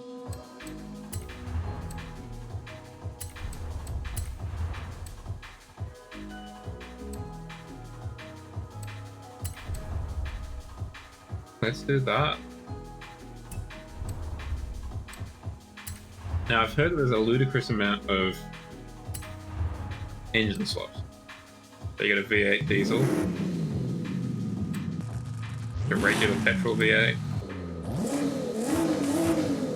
Pretty sure that's the Skyline engine, or maybe it's the GTR. 3.8 litre V6 twin turbo rally. 2.6 litre straight 6 twin turbo. A racing 3 litre straight 6 turbo. A 3.5 litre V8 twin turbo. A 4.8 litre V10. which is the Lexus LFA, and a 7.8 litre racing V8. Damn, what a choice. What can we do with the suspension? Because that'll... So we're going to do rally, so this is just going to be a rally car then.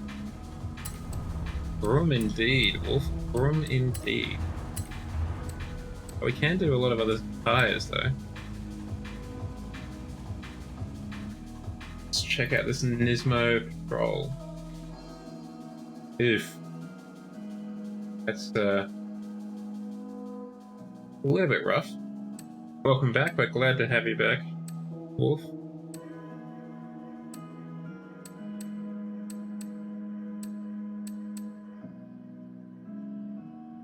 Let's stick to what this does. Good. Off-roading.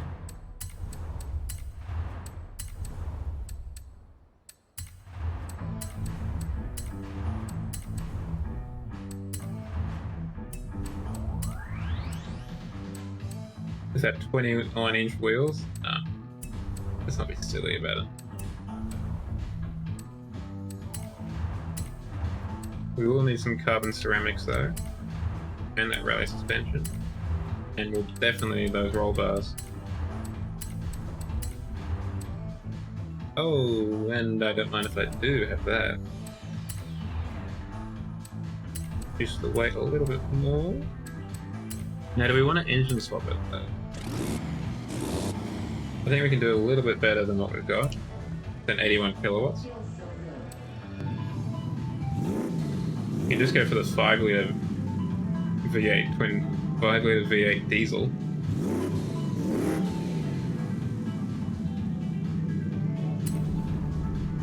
What can we do to that in terms of engine upgrades? Quite a bit.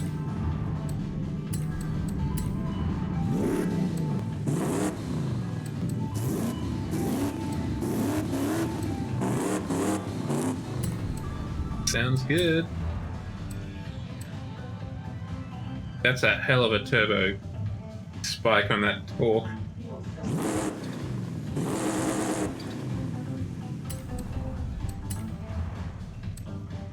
Oh, we need to have a look at the gearbox too. Yeah, that's a bit better. That was holding us back a little bit.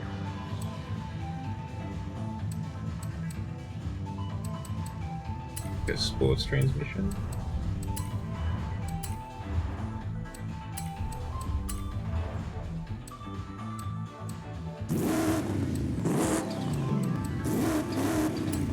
And we're done. That's all we can do. Thank you for coming to my TED Talk. We can't do anything else to the engine.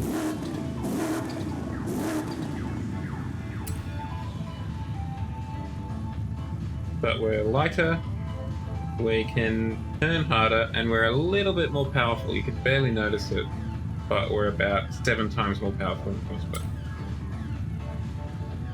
So we might have a little bit more. Get up and go. Just a touch. A hint.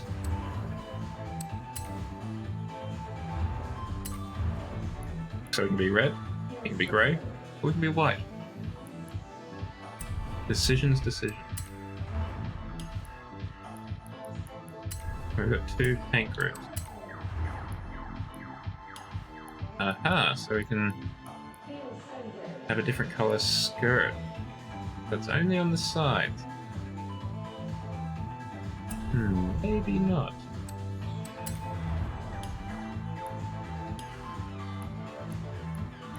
Maybe not.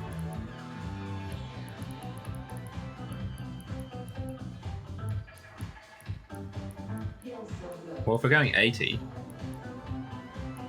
what we need to do then is the bottom one, I think, needs to be wood then.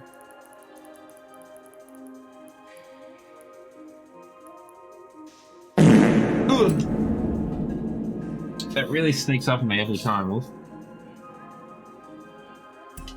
Go for a woody look. Like a kind of grey.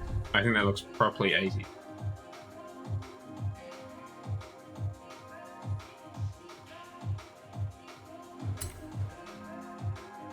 I will just see if we can have a look at a different style of rim without going over the PI limit I've self-set of S1, of A class, sorry.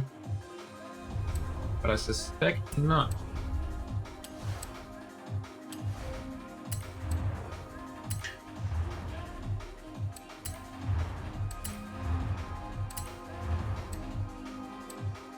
Yeah, we've got to be judicious in our selection, yeah.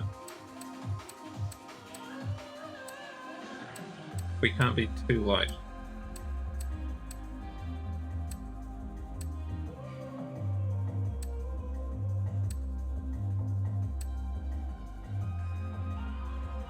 Yeah, good times. It's actually a nice rim, just not necessarily for this car. That kind of works. I don't know why it works, but it kind of does. About multi-pieces are very typically a bit more off-roady, I would have thought.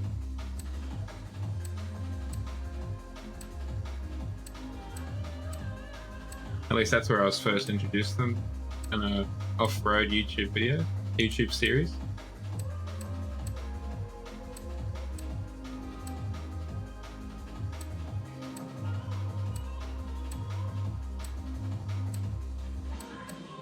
Basically trying to find some form of styling steelies PM.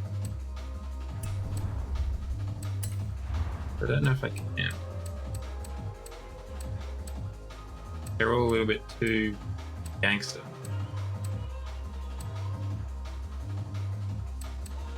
Maybe those? They look kind of balling, but also kind of realistic.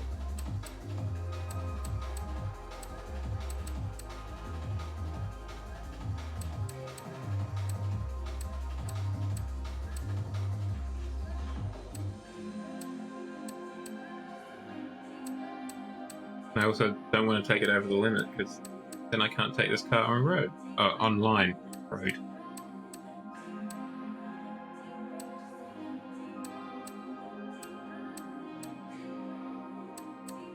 Okay, well, here's a rim down. Let's go probe it again. Make these wheels slightly larger.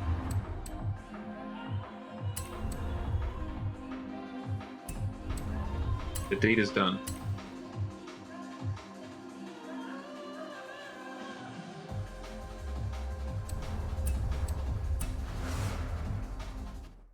Take that for a spin.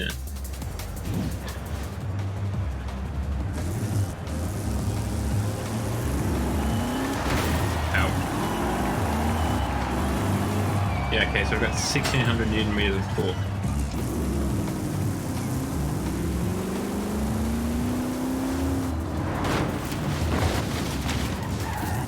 See how we do it from like a start.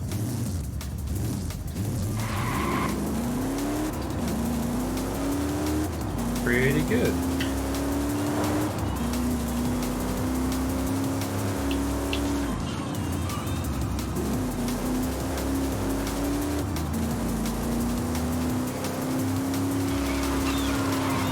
Steering is a little bit oversteering, at least at speed.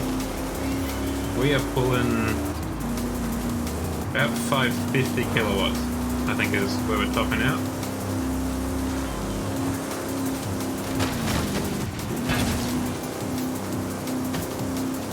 So we're doing alright. Yeah, well, we've got a hell of a diesel in this car. That is for certain.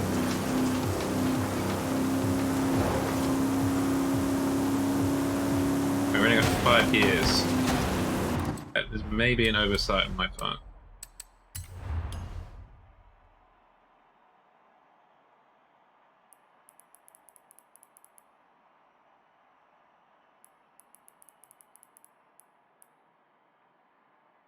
I might change it to a 6-speed gearbox. I wonder if that'll be better for us. If we can fit it in with the PI budget.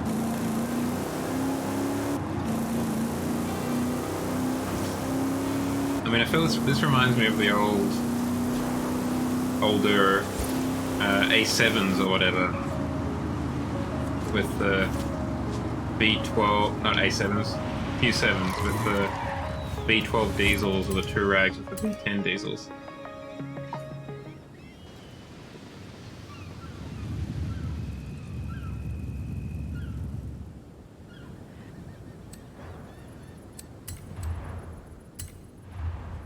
Just the sheer amount of torque involved.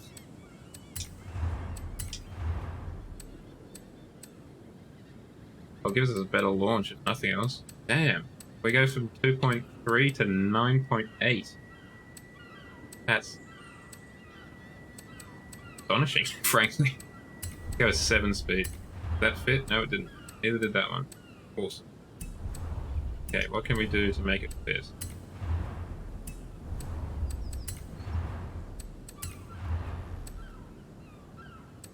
That takes us down 1 PI point. That is that. So if we did big boys front and back. Who likes good news? Everyone? Then Thank you for the follow. Everyone. DJ the Protogen V3. Congratulations on your 3rd version.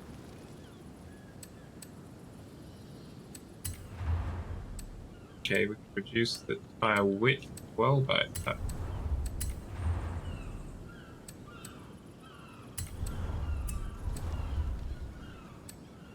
I think that might be able to allow us to reduce the size of our wheels a little bit so they're not as obnoxious.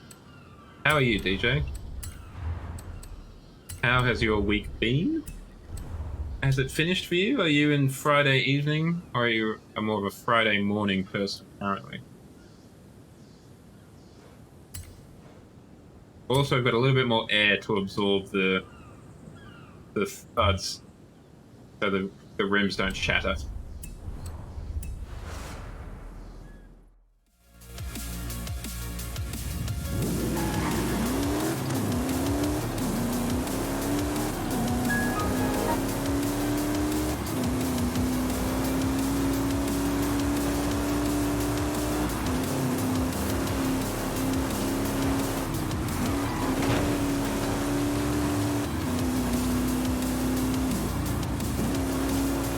Yeah, it's definitely quicker off the line.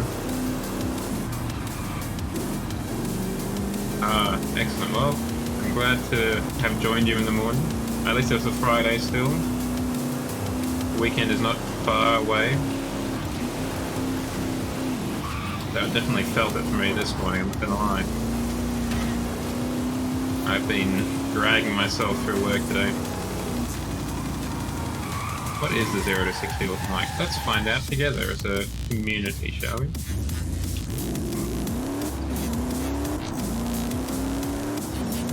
Not bad. Not necessarily great. 3.88. I was going to say about 4 seconds, so that's pretty much what I thought. If I reduce that, does that give us more sped? Not really. Not enough to warrant that kind of decrease. Bot friend. Everyone say hi to the bot. We stand, stay healthy, bot.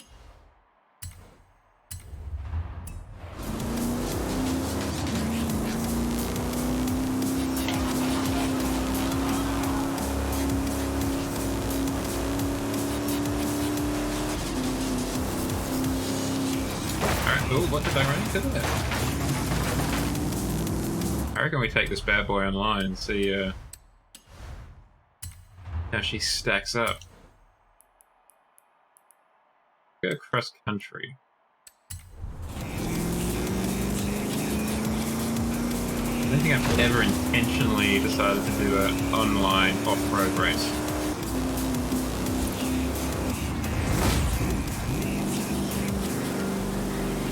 Let's see if I regret this decision.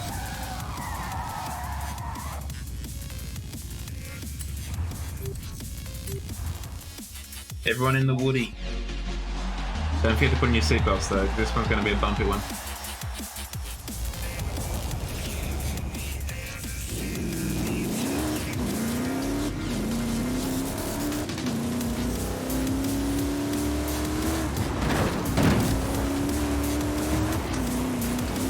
Just as well.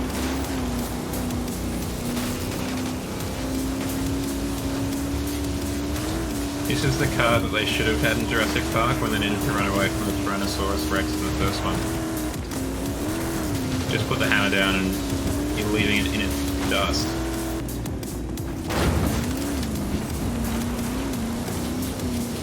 Yeah, this is how I get my martinis made.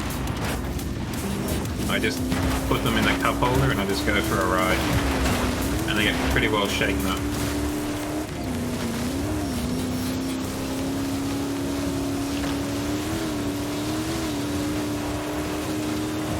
Speaking of which, I should have a martini at least once in my life. Because I have never had a martini before. I feel like I should have... No, I should have two specifically. One shaken and one stirred, just so I know the difference.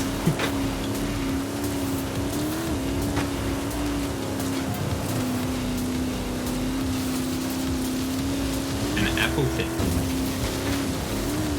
What constitutes an appletini, apart from... Obviously there appears to be apples involved. But is it like apple juice and vodka? Or vermouth, whatever the kind of martini alcohol is.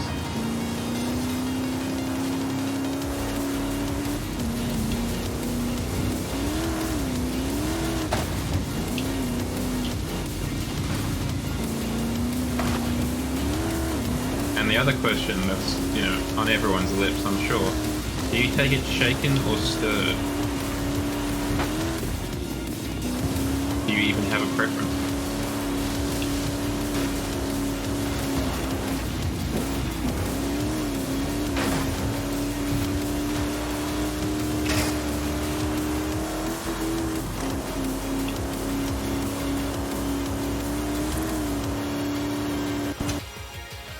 Guess we're going to a race, chat. The black screen normally indicates a race. Apple Schnapps Martini and Point True. Interesting. Nice.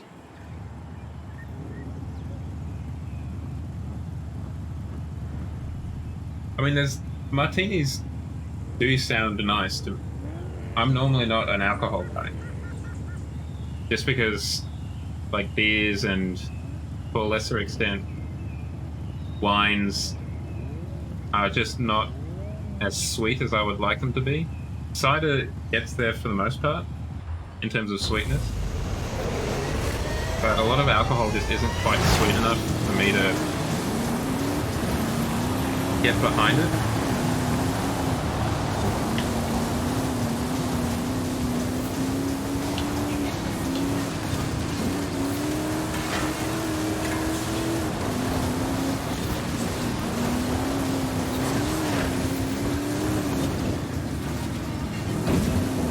Much more of a lemon bitters fellow.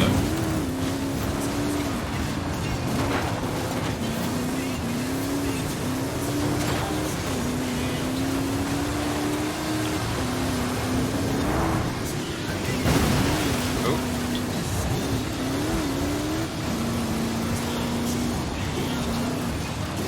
Oh, brother. There's another Nissan Safari up ahead, I think. Brother.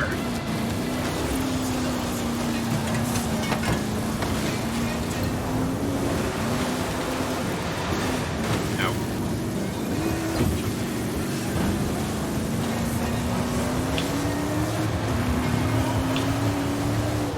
Thank you, Sergeant. Thank you for plugging the channel for me. I think there's another Safari there, pilot wing.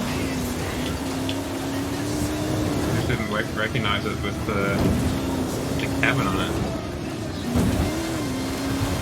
I suppose it makes sense, it is the new hotness. That's why we're using it after all.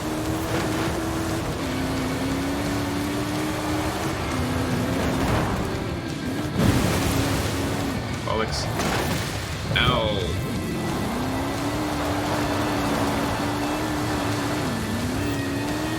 feel like a slowdown probably doesn't need to be applied when I come to a complete and total stop, but that's just me.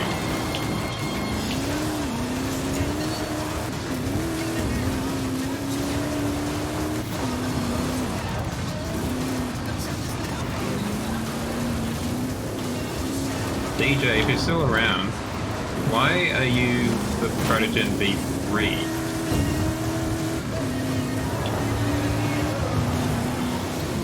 What happened to V1 and V2?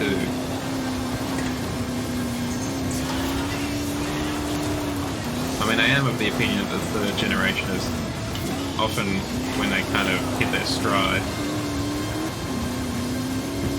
Like the iPhone 3 was when it really took off. 3G, I should say.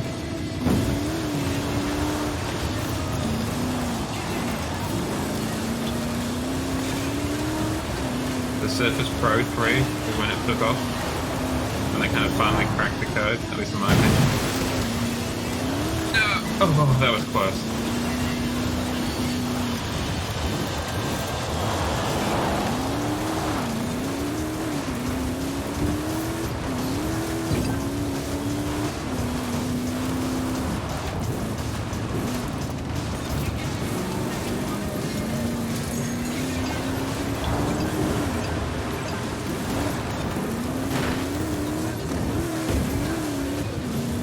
Close. Got a wall penalty.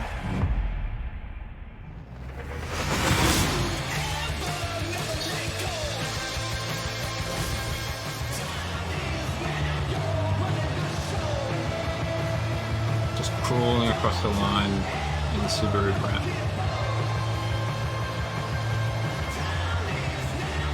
That Ford Bronco is so close.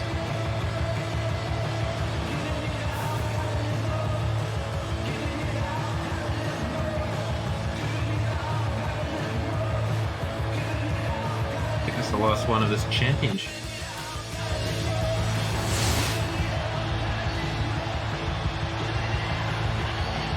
We'll do it again though, we'll take it from the top.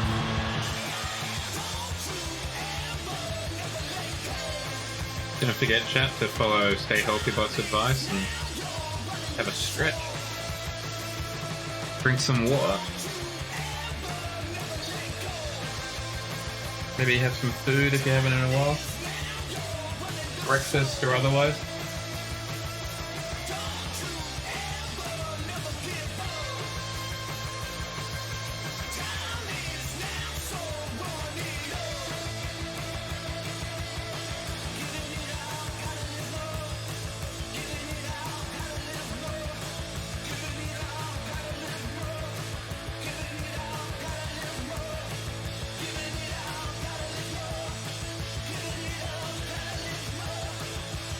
Or you can just stay with me and enjoy the black screen, the void. Yeah, I mean, at this point you might as well, right? Like, how far through your journey are you? Are you more than halfway there?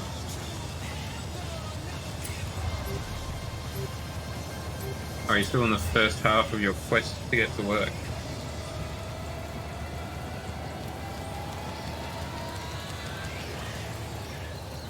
Out of how many?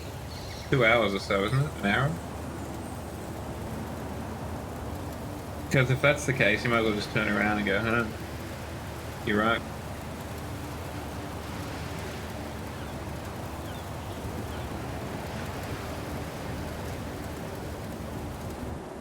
Yeah, I mean, you've made such minimal progress in what, 3 hours? At this point? No, probably more. You said it was 2 hours when we started, so this is hour number 4 then.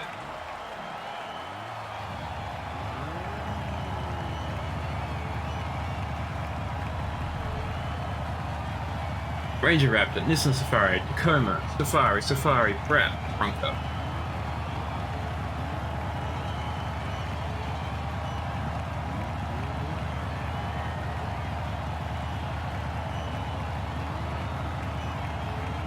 Yeah, that's probably not unwise.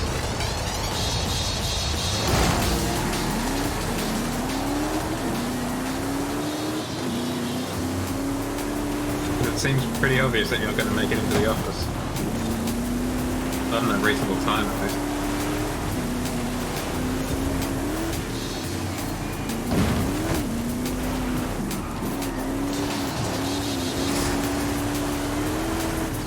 Oop, overcorrected a little bit.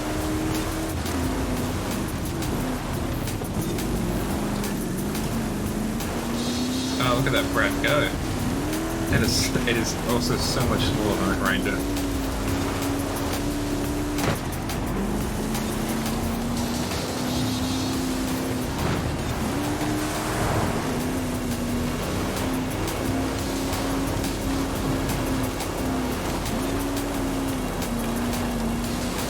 That brat be zooming.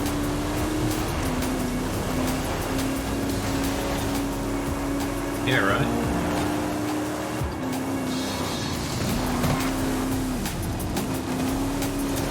Well, it's probably also got the Porsche, you know, flat 6 V2, V2, flat 6 twin turbo.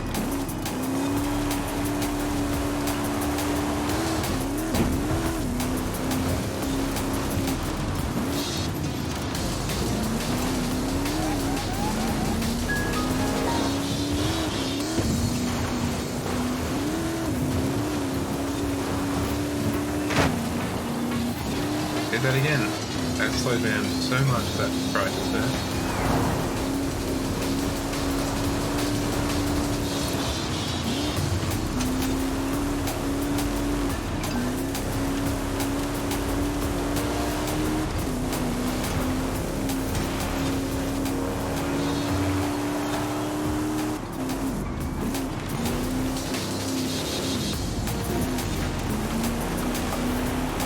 Yeah, that would be interesting, you're right.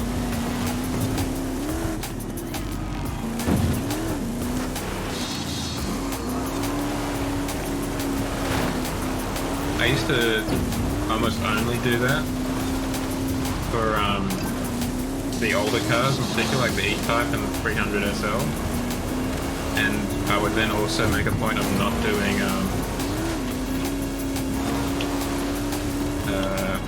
the cam upgrade to extend the rev, just so that the speedometer would still work properly.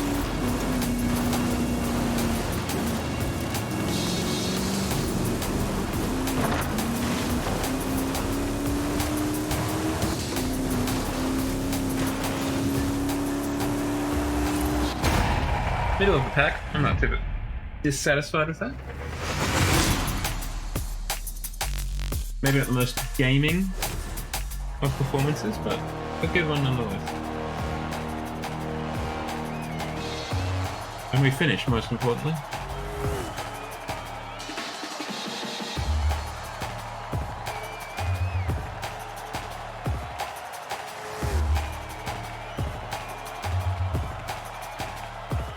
Yeah, I was just noticing that. You did pretty well.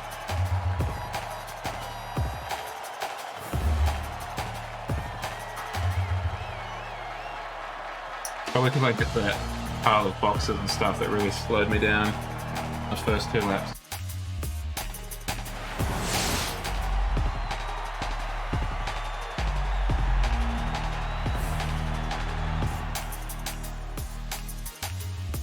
You do, you really do.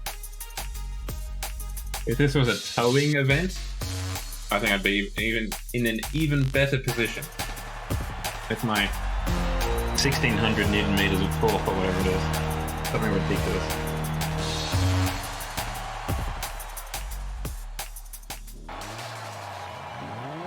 You live in a bad neighborhood? Don't even worry about it, bro. I'll move you to a better one. I'll just hitch your house up to the back and we'll just take it over. A Sirocco. Interesting. You are a odd one out here. Everyone else is at least partially off-road focused.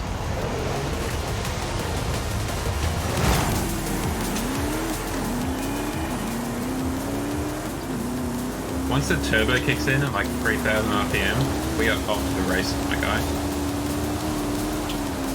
Oh, look at that lovely drift around that corner. Beautiful.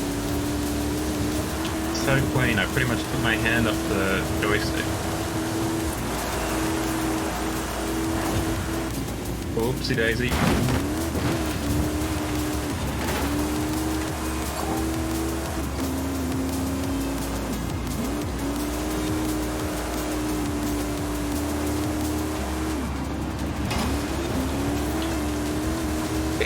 Sorry for the sneeze.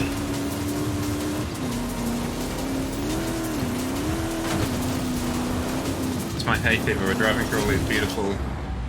Thank you, Jenna. We're driving through all these beautiful wildflowered fields.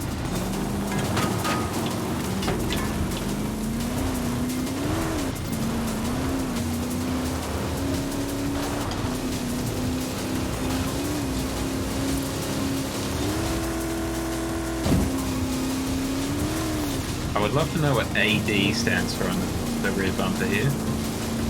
I can't imagine it stands for After Dark like it would on Twitter or something.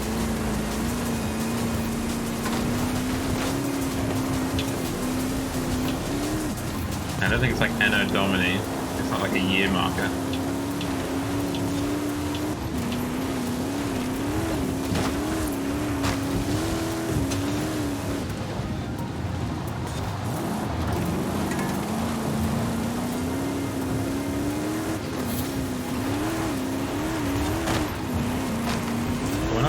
That's worked out well.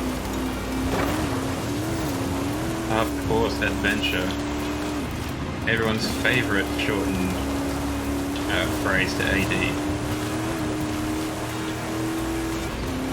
Hey everyone, don't forget to follow my adventure Twitter. Manajao AD.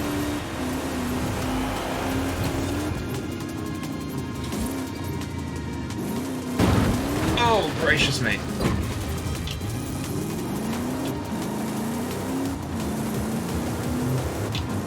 Thank goodness we haven't had all that talk to get across the line after that.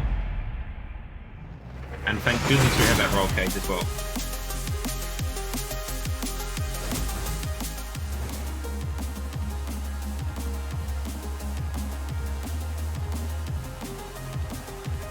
Ah, the Brat had some trouble. What if their controller died or something?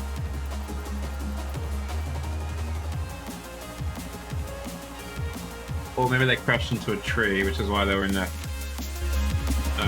orchard grove in that corner. And they threw their controller out a window. So they couldn't do anything about it.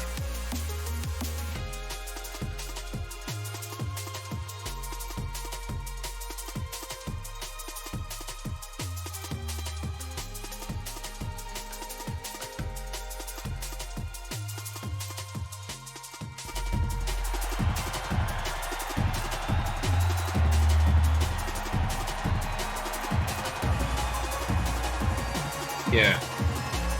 You bounce off a bump or whatever, and you just fly towards the trees, and you just have to accept the fact that you're going to hit a tree. There's not much you can do about it, sorry. It's just how it is. You and the tree are just going to have to get friendly.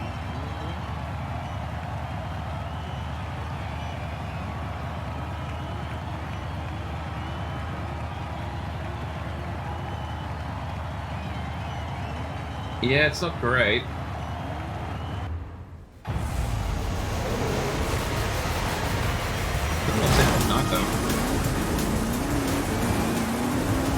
We really do have a shocking amount of get up and go.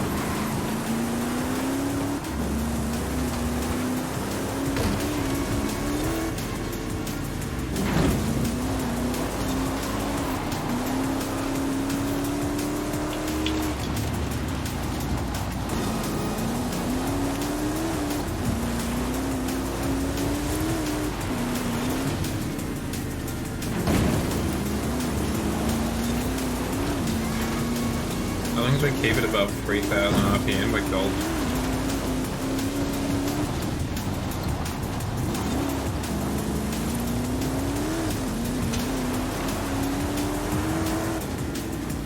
We're interested to see what happens here, because, yeah, that fuel tank's the speed we have.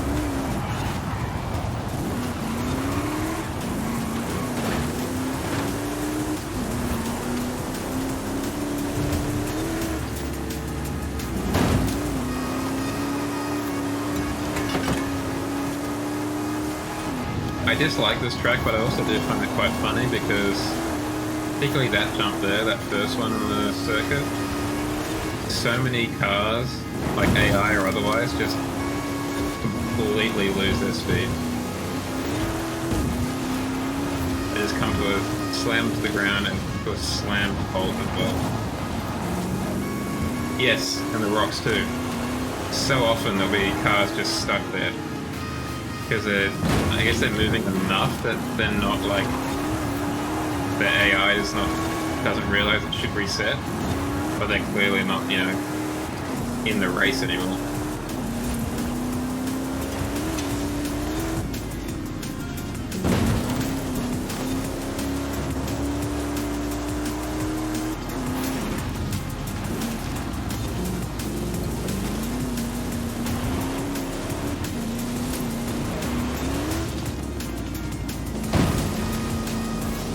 I think we also discovered what this car's pretty good at, and it's these shorter, tighter circuits.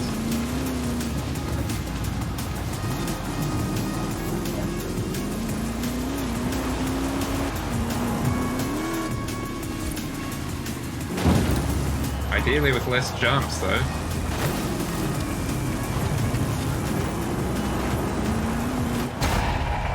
Yeah, I think that just with more corners, so it's got more opportunity for our 1600 Newton meters to really make a difference in terms of acceleration.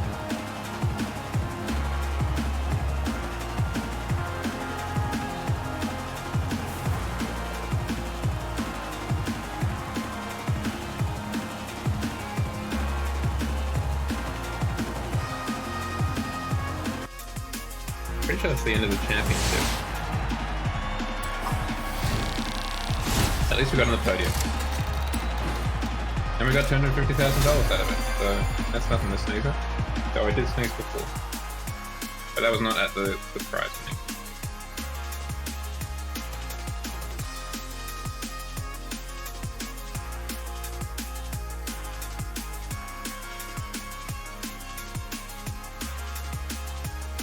This is the end of the championship, as I suspect it is.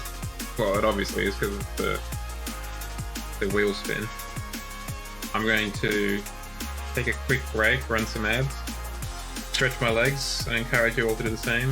Go to the bathroom, fill up my water, and we'll come back here and do some more online racing.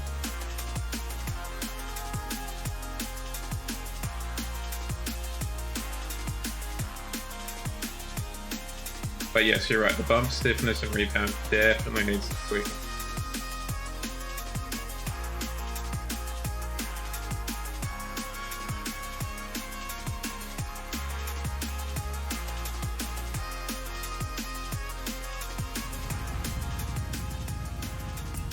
Let's quit for now.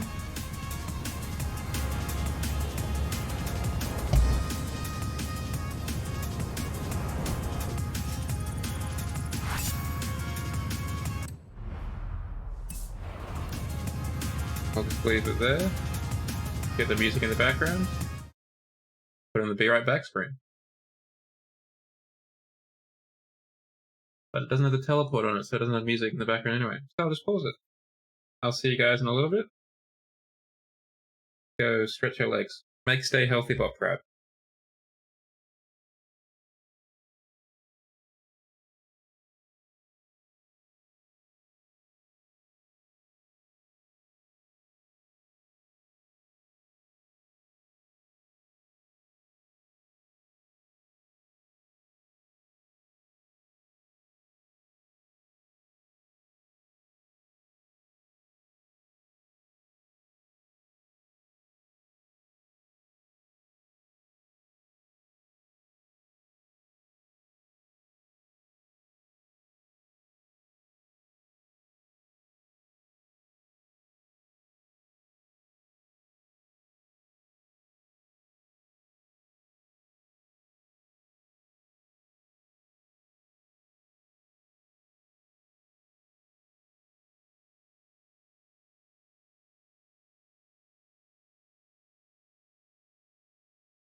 Right.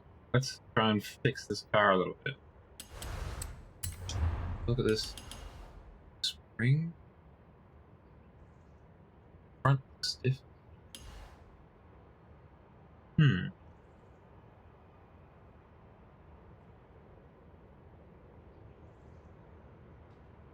Still lots.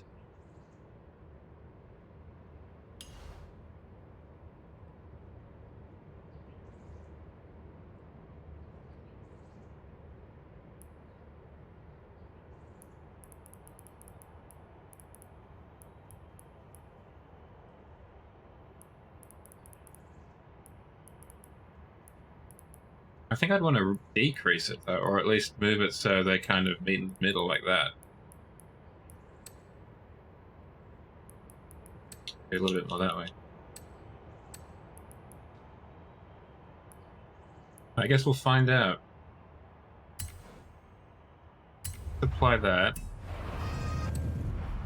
And let's just do this race again.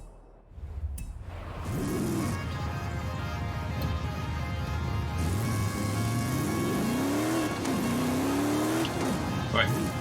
No, it's the green one, not the orange one. Nice J-turn.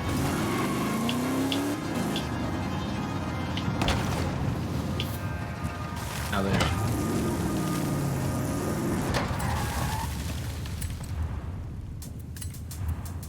Let's just do this again. See how we go. Doing some real shadow hours here in terms of our fine-tuning of the springs and what have you. My mind is not firing all cylinders tonight, chat. My apologies. It's been one of those weeks, you know?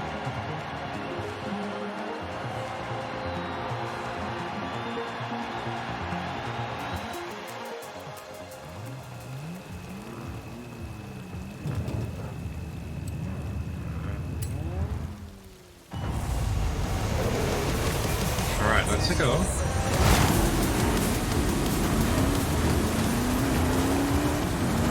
These guys are rocketing off.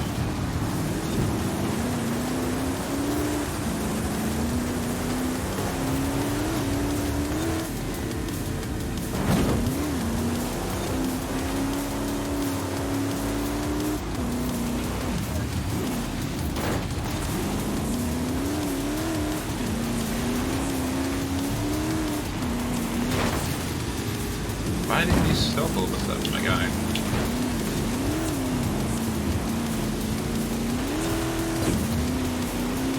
Brick wall.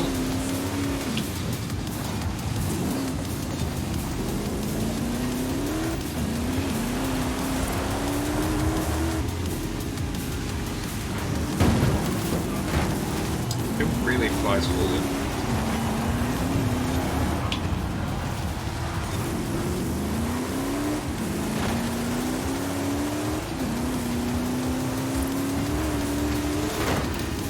Why did you brake? You coward.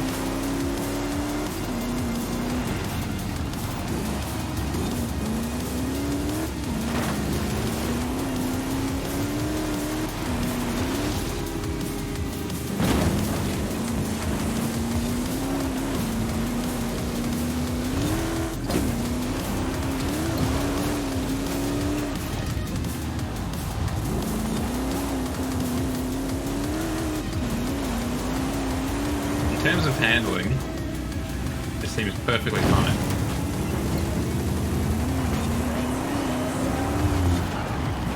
But I don't know if it still needs a little bit of work in terms of landings.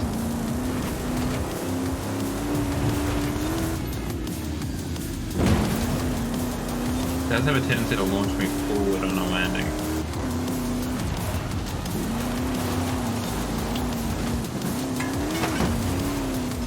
What am I doing?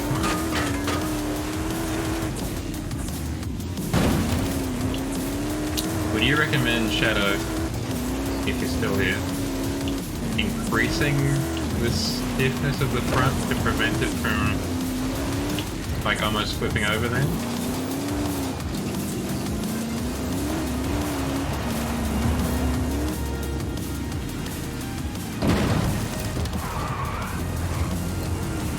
and deal with that situation.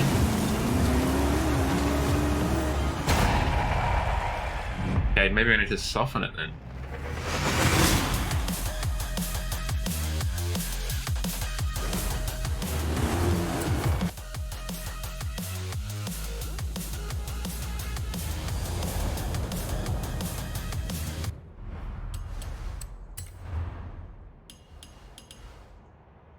So springs at the front are a little bit stiffer.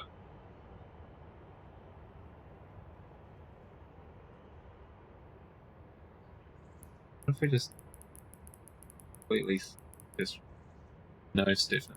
Or same stiffness?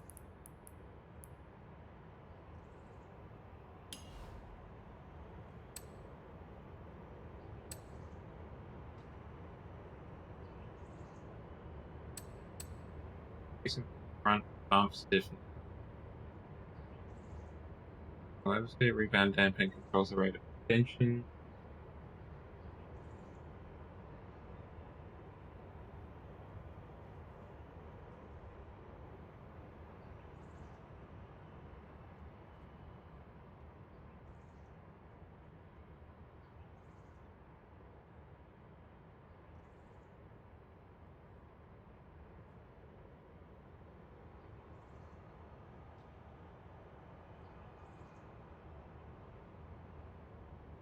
Bump damping should be 50 to 75% as stiff as rebound damping. Okay, so this should be significantly stiffer than that. Yeah. I think there's only so much we can do.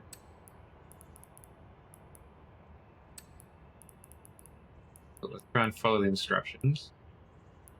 Be a good student. Get 50%. See if that changes anything. We'll do this race one more time, and we'll have a look at another car.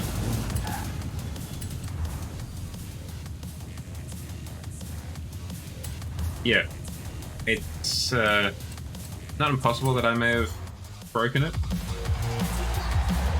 I guess we'll find out.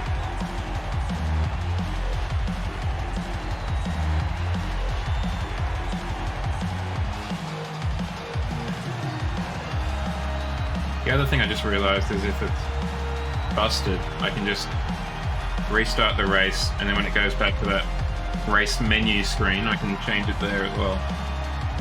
Thank you, Sergeant.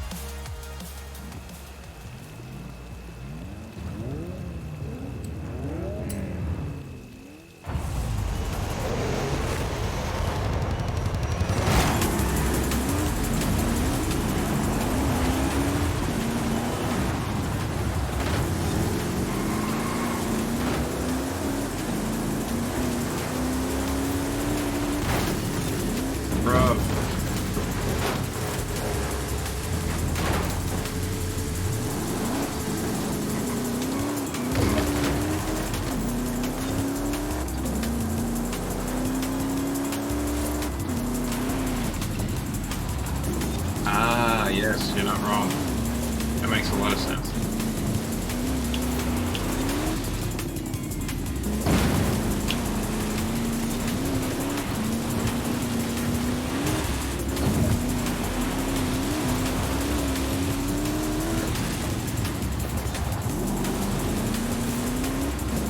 I'm very glad I put those carbon ceramics in this car.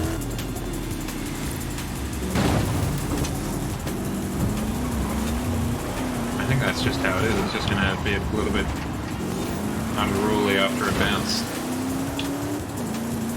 I just don't think there's much we can do about that.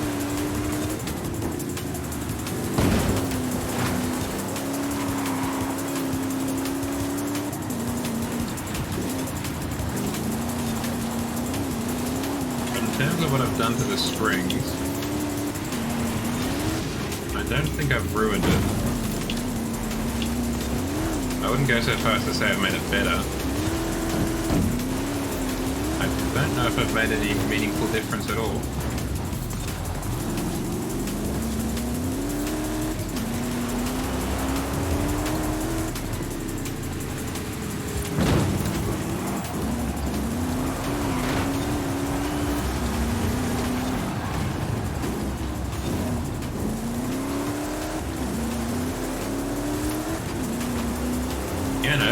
played with it.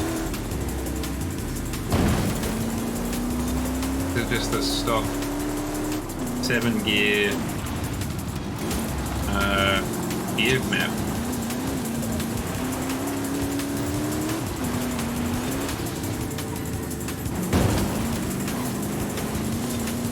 That's first place. Damn. They're already crossing the finish line.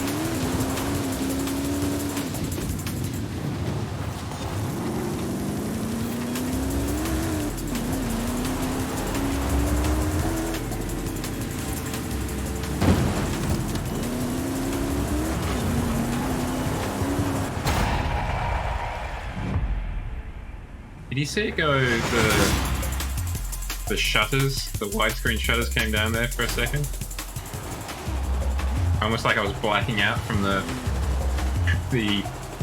G-forces being induced by landing.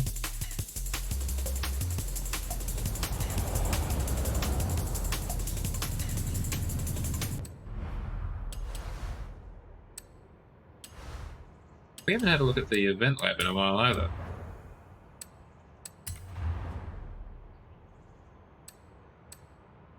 These all seem familiar.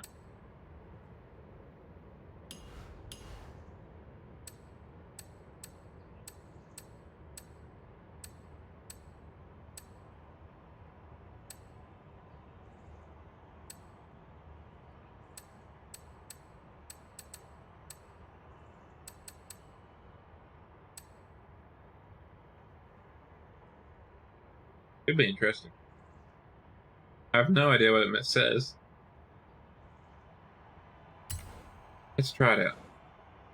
Just to change things up a bit. Not in that colour. Let's go into something a bit more kanji.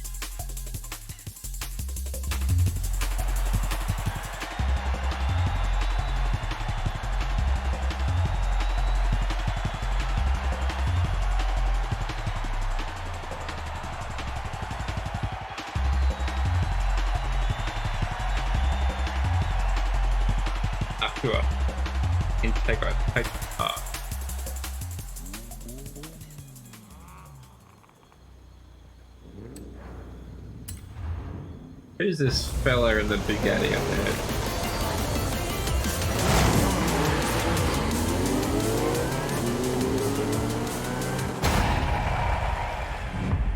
there? Okay. Maybe not super worthwhile for what we were doing. But we did absolutely destroy the AI. I'm gonna give that a solid eh.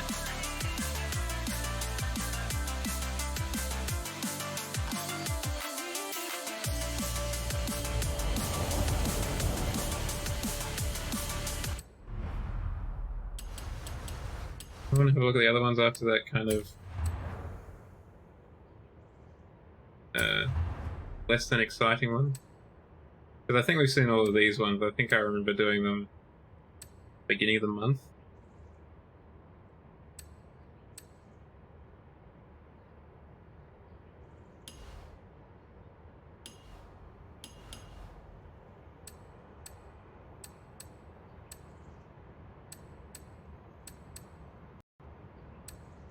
And I think a lot of these ones would be just like circuits that are shortcuts or whatever.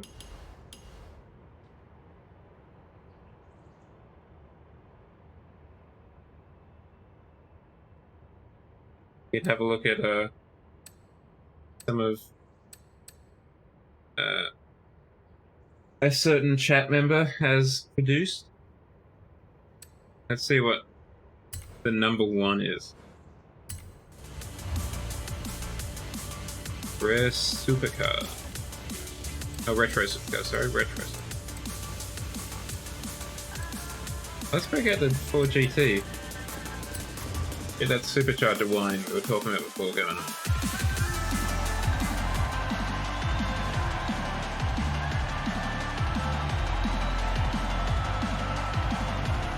Well, it's also your most popular in terms of plays, I think.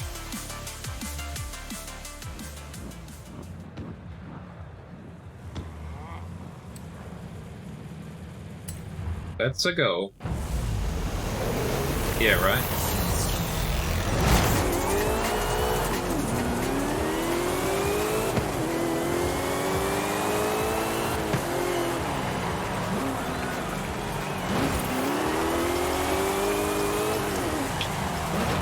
Ow, ow.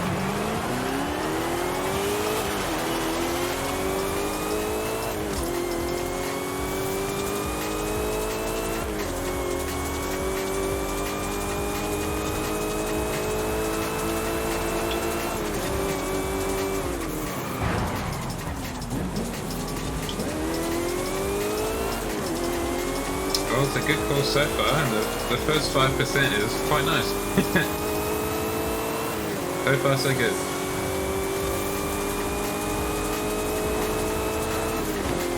Oh, come on, Ferrari. Narrow checkpoints, roger. That is one of my Achilles heels. Going a bit too wide on checkpoints, so thank you for the heads up. Oh, I did put 7 gears in this, excellent. Very sensible job, very sensible.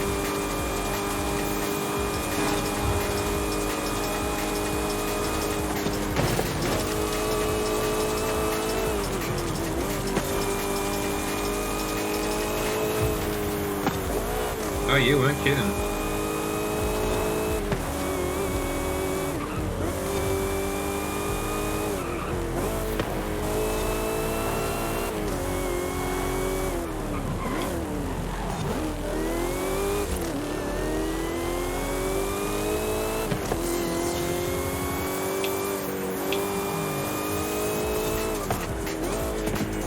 That's a bit better.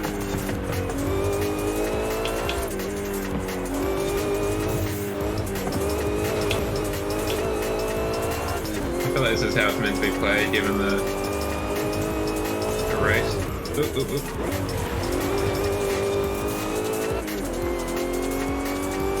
Interesting.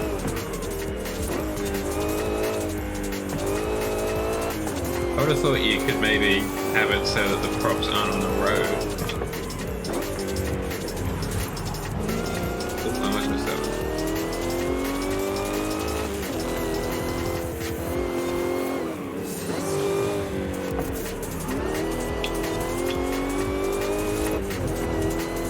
You just do what the Crew 2 does and just not care and leave the traffic on, and if it can't get around the prop, tough.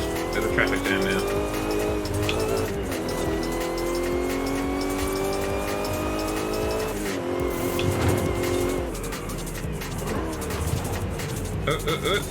Yep.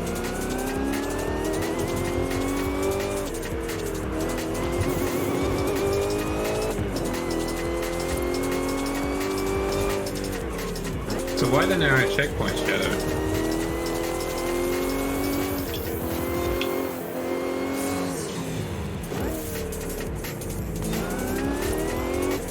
Yeah, it is. I'll give it, yeah. That makes a lot of sense.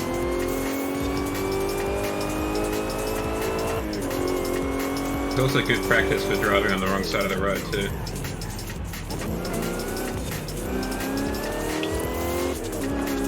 Yeah.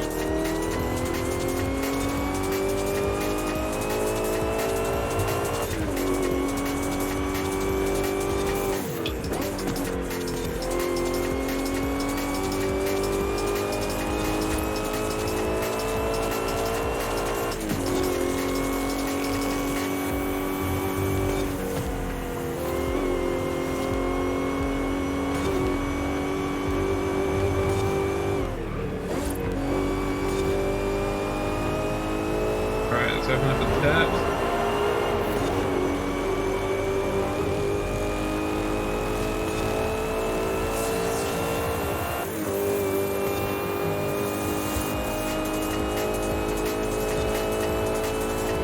Just send it.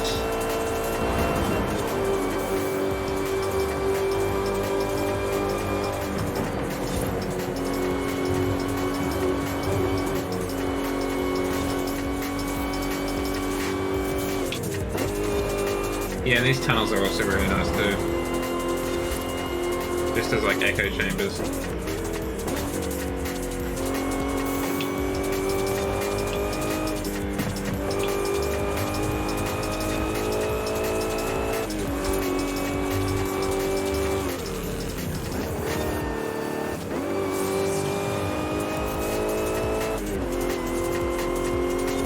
Well, it is a good race so far, may I say. Top mark.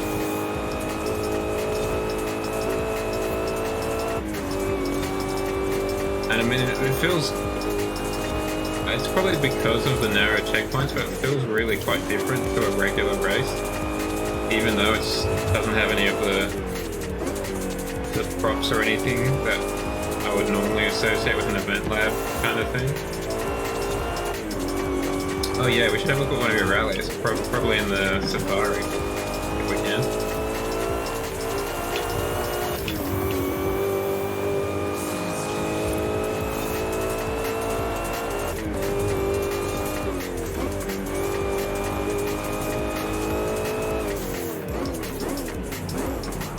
Oop, oop, oop, oop. There we go.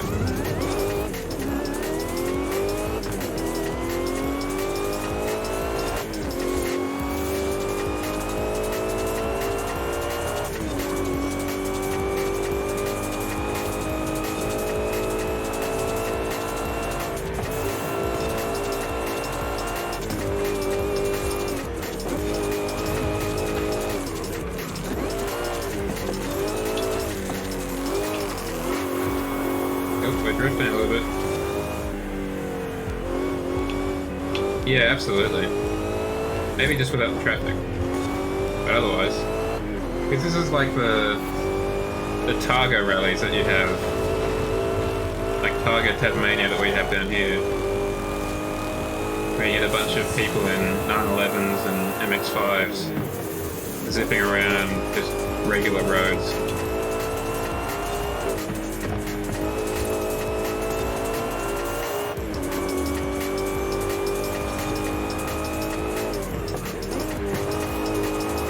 It feels like a time trial section, you know?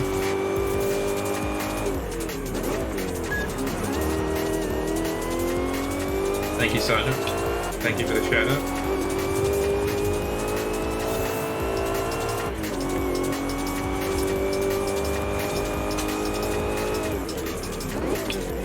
Yeah, that traffic was really bad timing.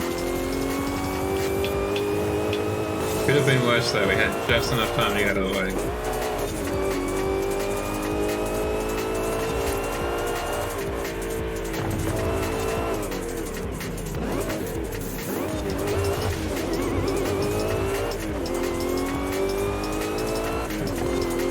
If it was a fraction later, then maybe we wouldn't have.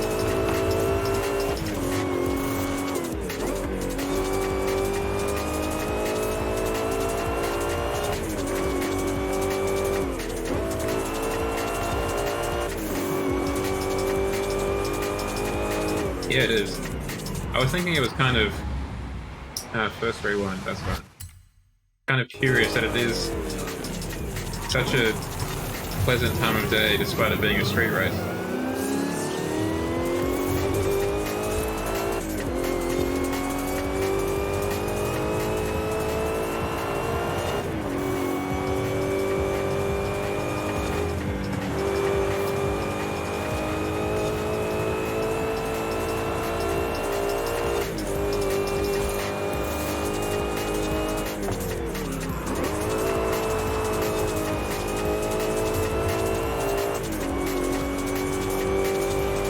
This was a jolly good race. May I say? Oh, that's another great kind of atmospheric time period for a race. The climax of some sort of Tokyo Drift style film.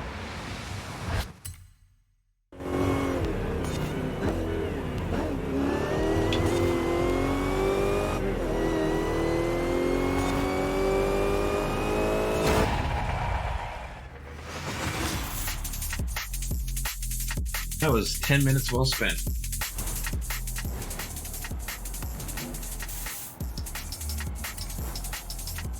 I'll drop a like on that one.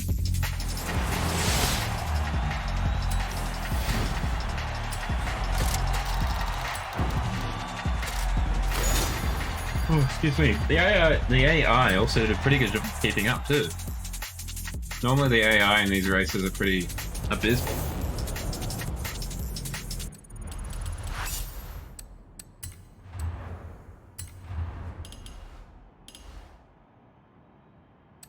Countryside Rally? Oh, I see, so they're not necessarily ordered in popularity.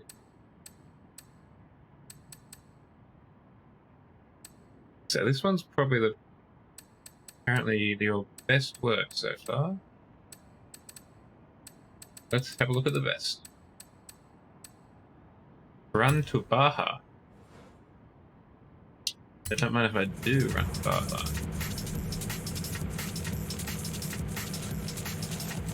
Hold on, let me go back actually. I didn't pay close enough attention to what kind of tires I need in my run to Baja. Asphalt.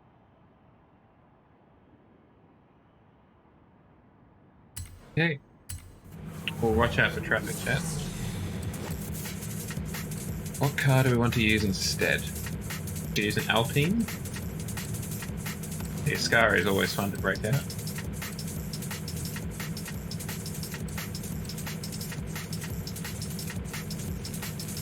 My favourite RS4.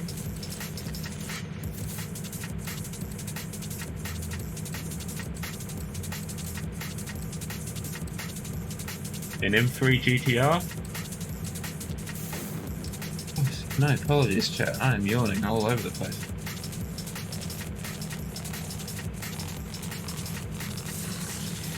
Yeah, that'd really work for this kind of setting. A dark, stormy night with some lovely props that will light it up. I don't know what I'm looking for, to be honest. Kind of hoping that it'll jump out at me.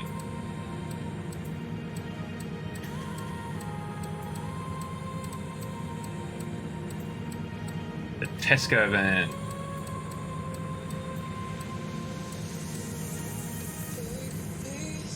No, none of the Holdens particularly.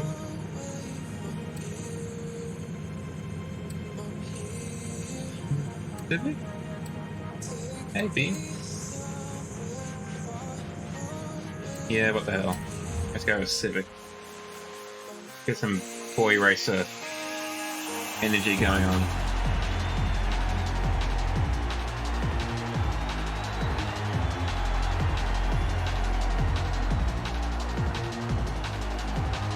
Yeah, it looks fantastic. Or like seeing the lasers and the spotlights go up as well. We've borrowed Mum's Civic Type R. Let's see if we can earn enough cash by our own.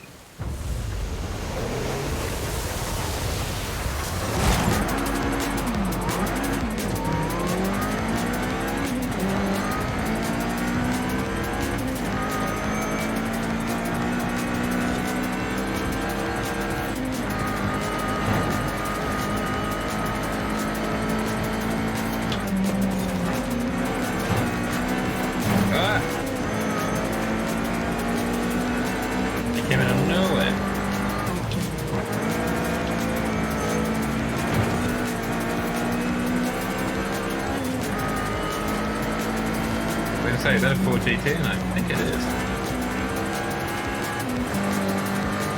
Get overtaken by a Honda Civic, my guy.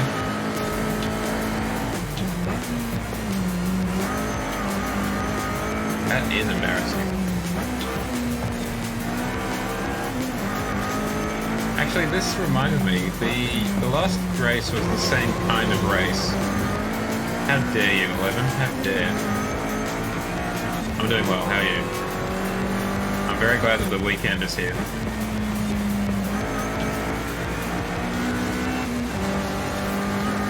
Thank you, Cat and me. I'm looking forward to sleeping in tomorrow, that's for Also, don't forget to vote tomorrow, 11. We've got state elections.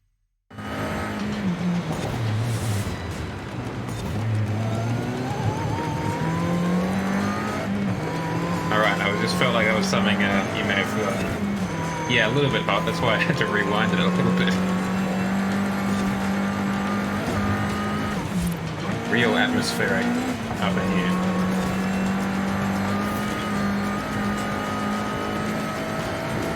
But how have you been, 11? How's today and what have you treated you?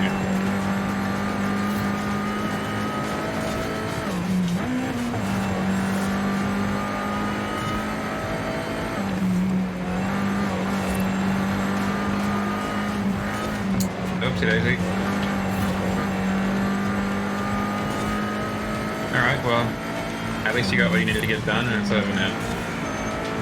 That kind of feels like my week described there, to be honest. Nice. What is dinner to you? One thing I would like them to fix in Forza that I've wanted them to do basically since I first played the game is I would love them to have another look at the gear change animation when you're in this first person view. Because it just doesn't feel quick enough for the gear changes. Ooh, nice.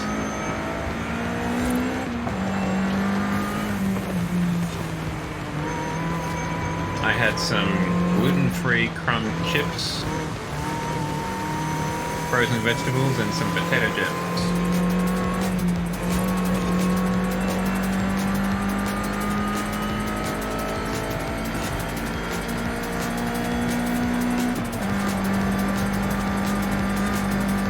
Oh wow, we're only 27% of the way through. I thought we were a lot further than that.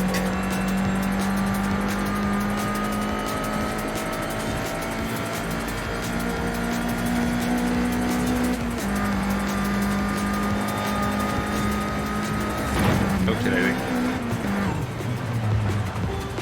You cheeky bastard, Shadow.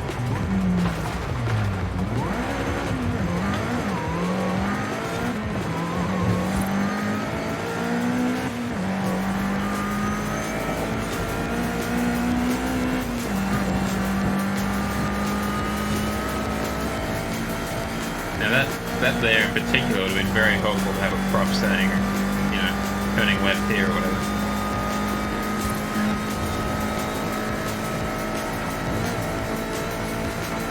You got any big plans for the weekend, or whatever?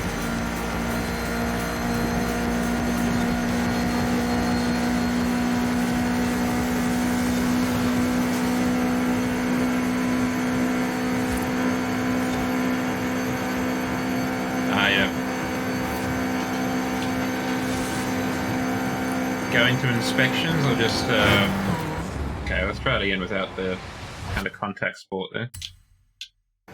Going to inspections or just window shopping? Oh, okay. Getting serious then.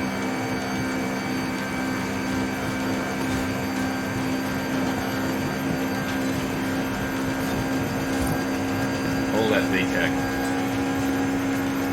And this is with the camshaft upgrade, so it's got even more VTEC. I'm just going to use a secret hack I learned back in the day. Going to reset the cosmetic damage. Just keep on trucking. Hopefully it still works. It does.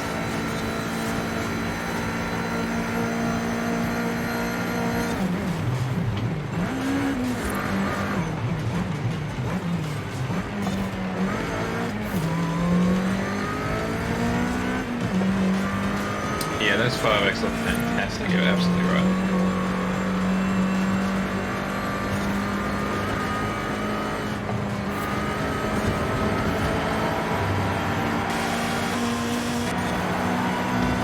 Yeah, it looks great.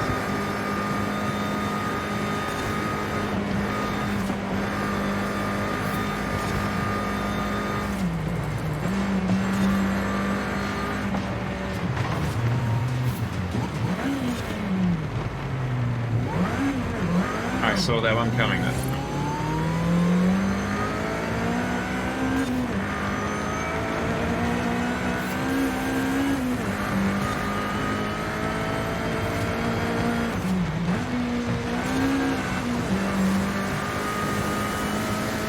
I mean, even in real life, there's something gorgeous about reflections on a puddle or on the street, more specifically. Photographers love that stuff. Nothing like a good reflection.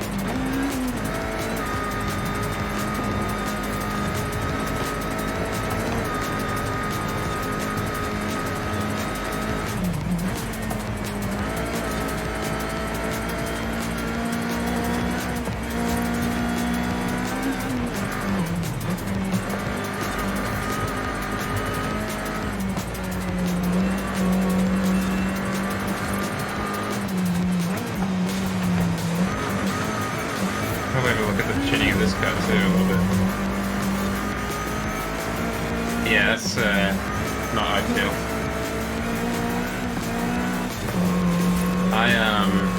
In the office that I work in currently, we've got timber floors, you know, polished and waxed and whatever.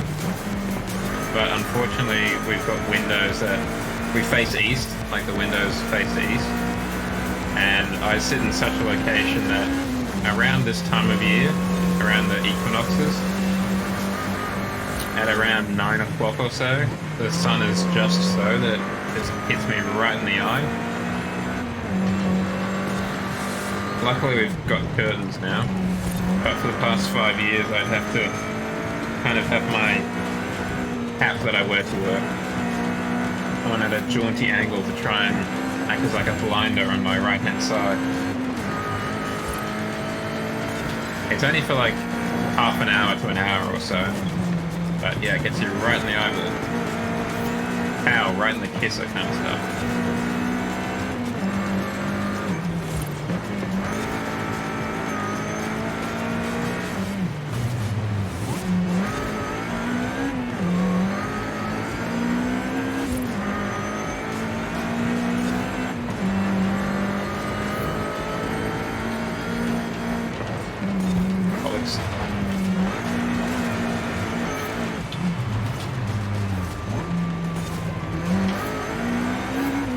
Have a look at this car in the tuning menu as well, because I don't think I've ever done that. Because the steering's a little bit funny. I mean, the water's probably not helping either, but...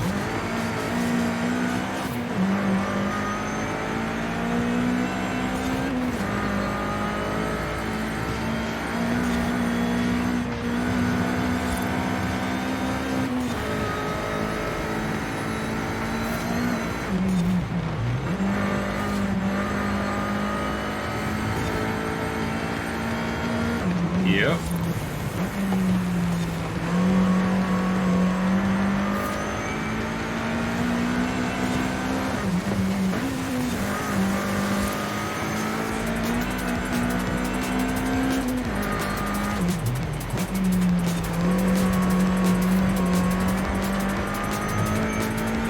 It does indeed.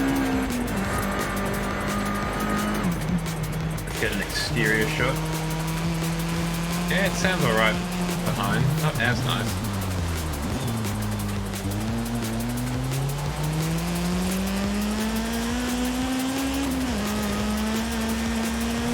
Sounds a little bit better when the VTEC kicks in. This is absolutely the one.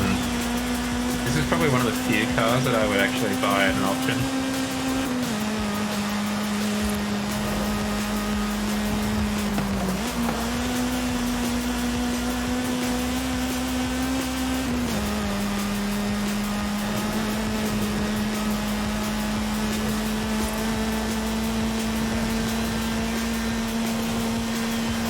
Are we jumping into the water shadow? Is that what we're insinuating here?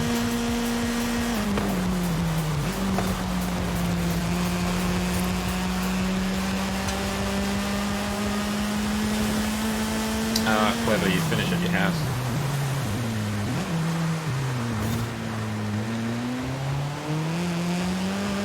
Yeah. Absolutely.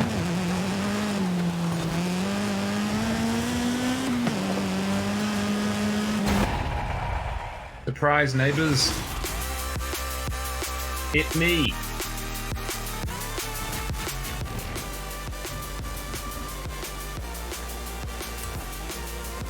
I'll drop a like on that one too.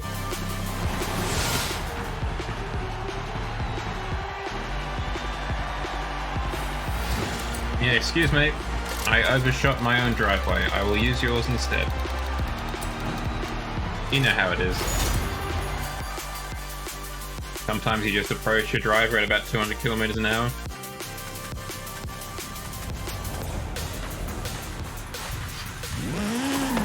A gift from my lady. Why is it always that barn? Sure. Turn left. Only because I want to test out the handling a little bit on the way over.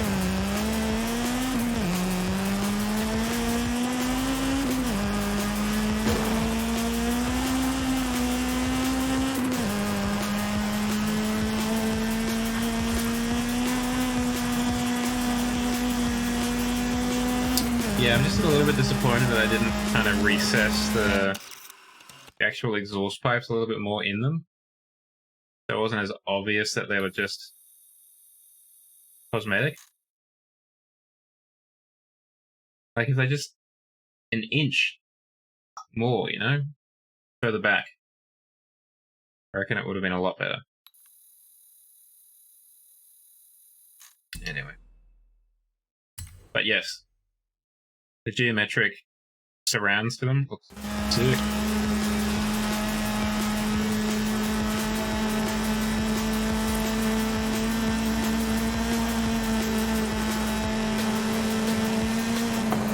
I am envious.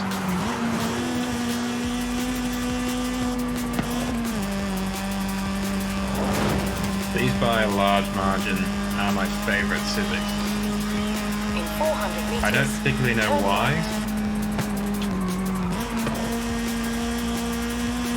But these ones just work for me.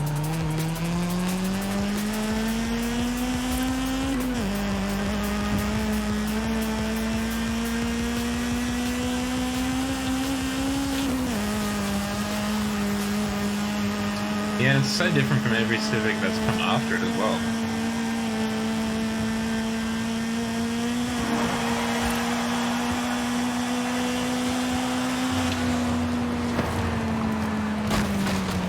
The latest one is definitely better than it was.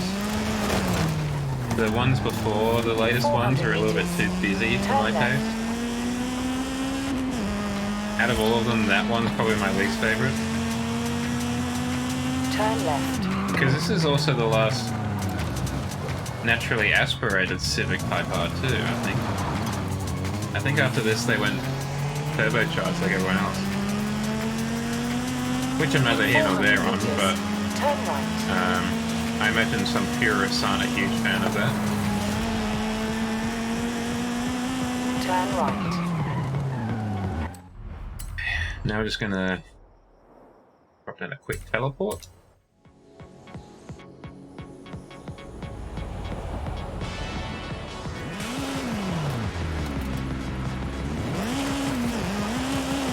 You have arrived at your destination.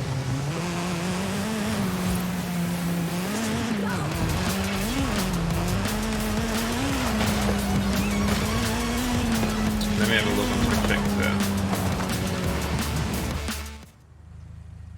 That was lucky we went to a cutscene because I didn't think I was going to stop in time.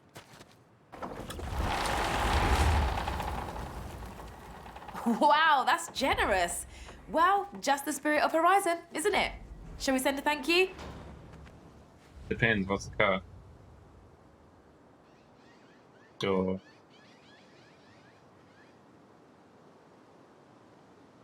I mean, it would be impolite not to say thank you, right? Oh yeah, I mean, every car is definitely gotten larger.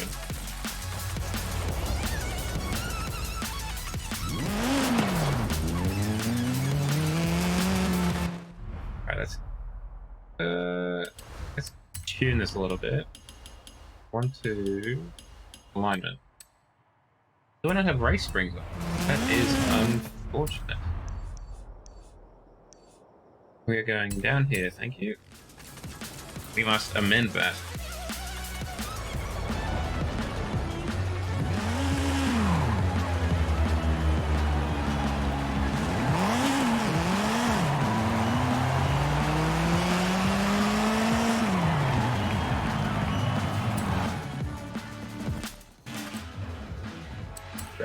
Let's get some race springs so we can get some tow and stuff going on.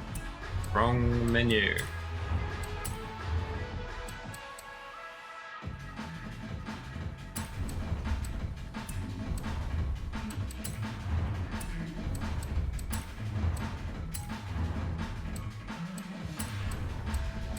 Some anti-roll bars on while we're here.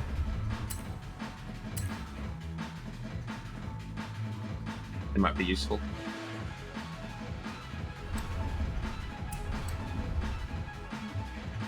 Oh, upgrades and tuning. Tuning. I'm gonna put some tow out.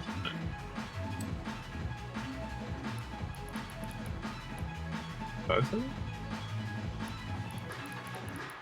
Nice. A little bit more fast.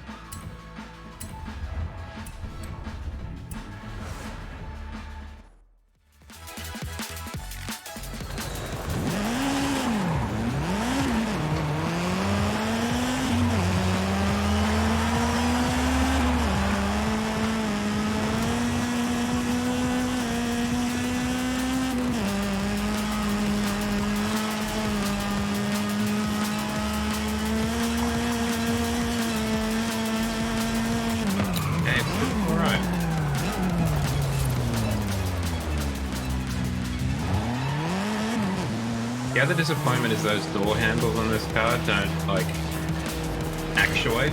They've just got a button inside of them.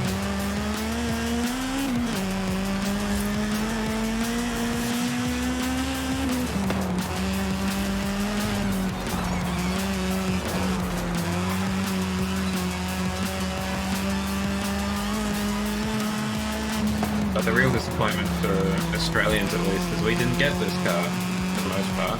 Well, we got the Type R, but I think it was a little bit after the thing came. Thanks for dropping by, Owen. If I don't speak to you before the weekend's out, best of luck with your house hunting.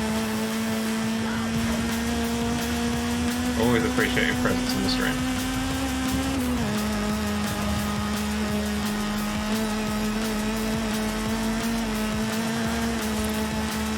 But we got the Thai-made, I think it was Thai-made, Honda Civic sedan, which is far less inspiring than this car.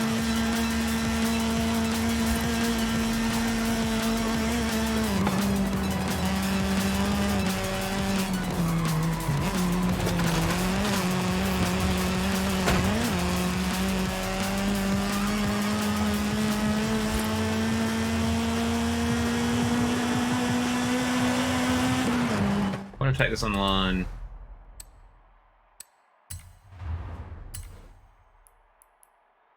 Street race.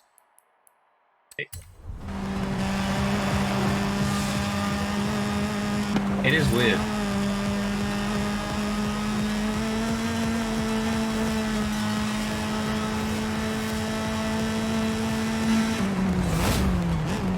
I mean, supposedly, I guess it's what the local branch of Honda or whatever reckons is going to sell. At least that's the story. Oh, come on. I just jiggled it a little bit. Where's the thing? There it is.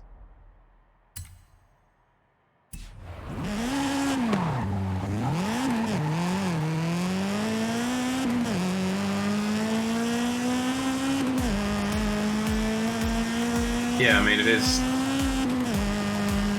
it's up there with, like, the Golf GTI, right? As the hot hatch.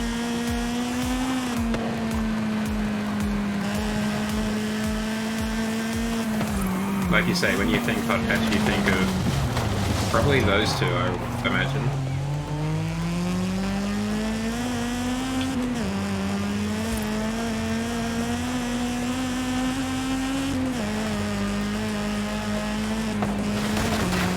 Those of a younger generation might be thinking more of like a Hyundai N series of some sort. Those cars seem to be kicking goals.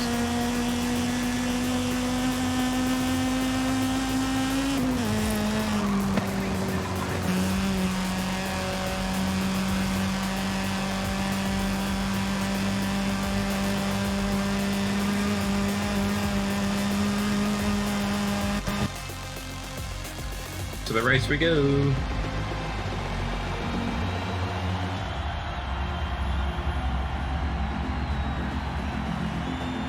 Those rims work really well in this car too.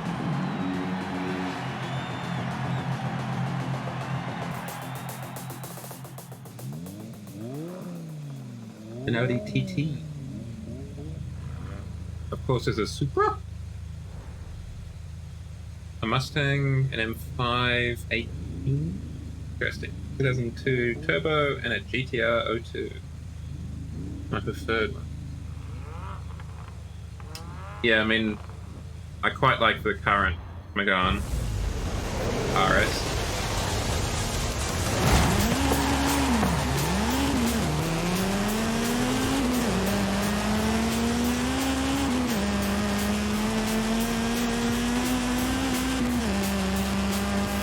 Hey, I'm much slower than I thought I was.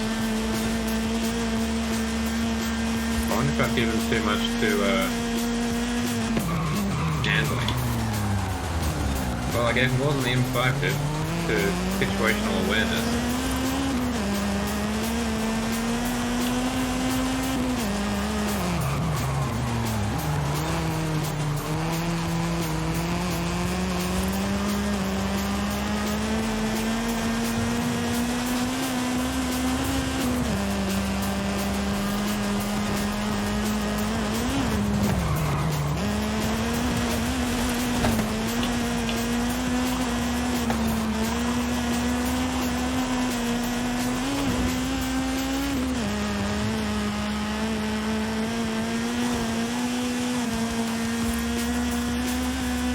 Thank you, Sergeant.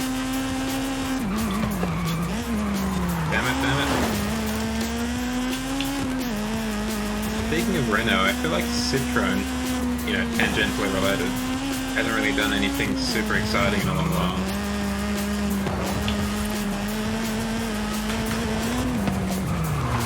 Damn it.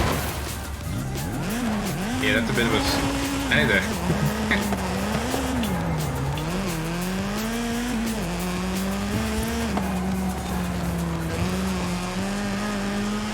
I kind of miss the old Citroën C4s from, or even the C6s from the like early 2000s, with their zany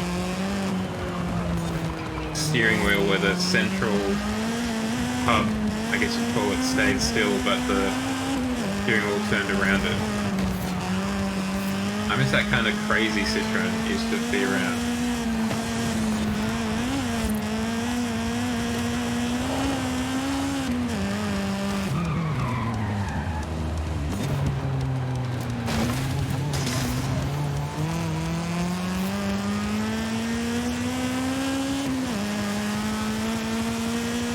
They were the first cars with the pneumatic suspension, right? Or at least the first mass-produced one.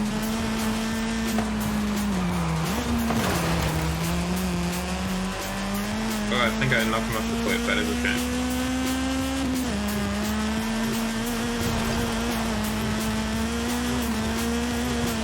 Supposedly it helped Charles de Gaulle avoid an assassination attempt.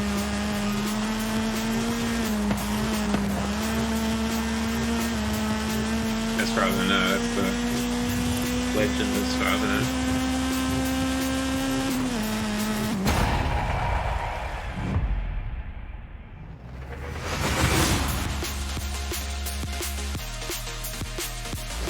But like the C5, it had a concave rear windshield, for example. Like all these weird things that were just Citroën-y. I feel they just become a bit more regular. Kind of like that episode of SpongeBob where it becomes boring and normal.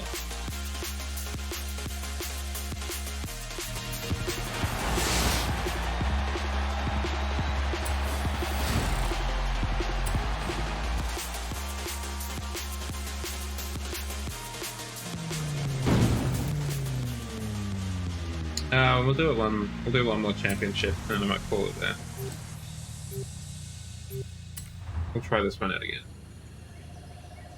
They have.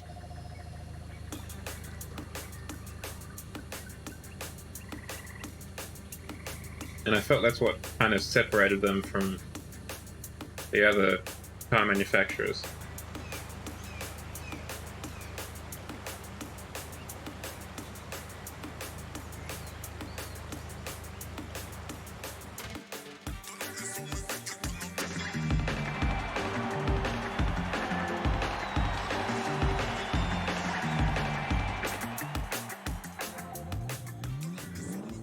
They just felt or looked French, you know? They look different to German cars or English cars. And I don't know if that's the same.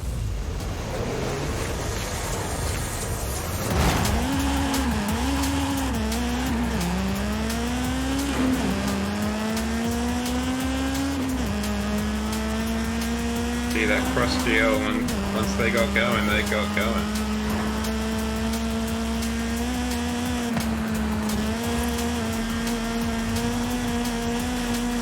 They had some real proper VTEC in there. Avoid the spinning out back.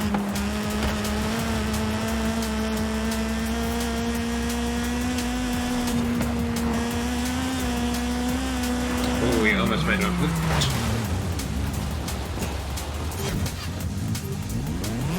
I can make it, I can make it.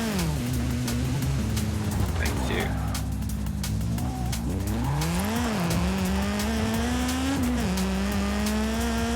Well, we're not getting first.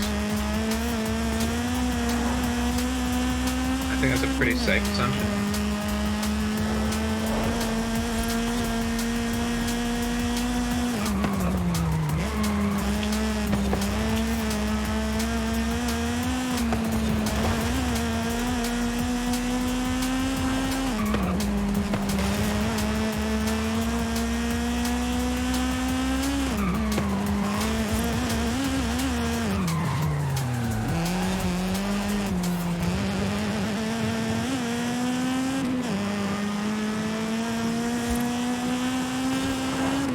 Keeping the other guy at a fair distance with them.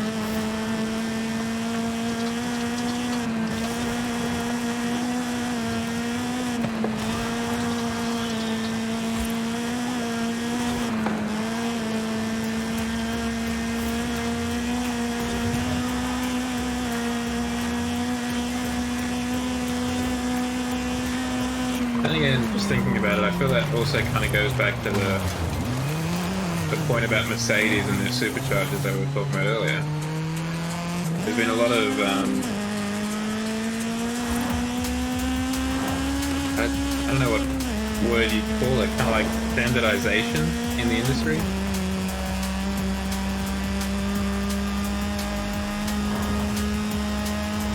Everyone's kind of figured out what works, and that's all they're going to do.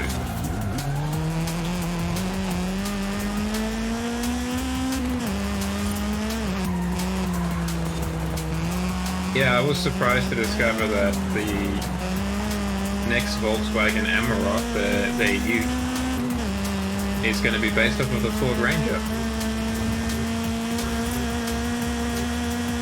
Two enormous car companies, and they're sharing the same thing.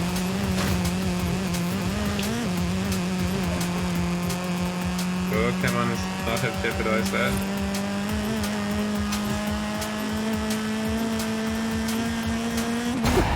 That was close.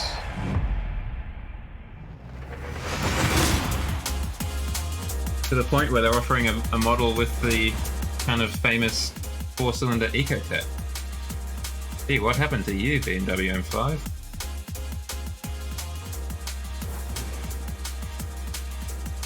Kinda gave up, huh?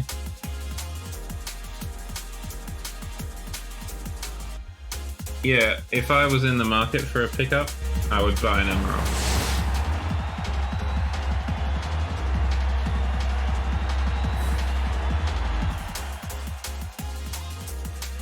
They seem like the... Also, at least down here... I mean, it'd probably be cheaper just to buy a Nissan Navara or whatever they're called over there.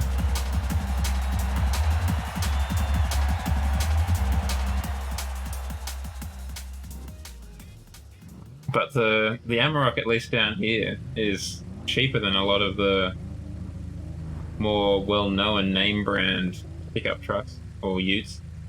It's cheaper than the Hilux, for example, and the Ford Ranger, the Navara. Oh, we got a Diablo.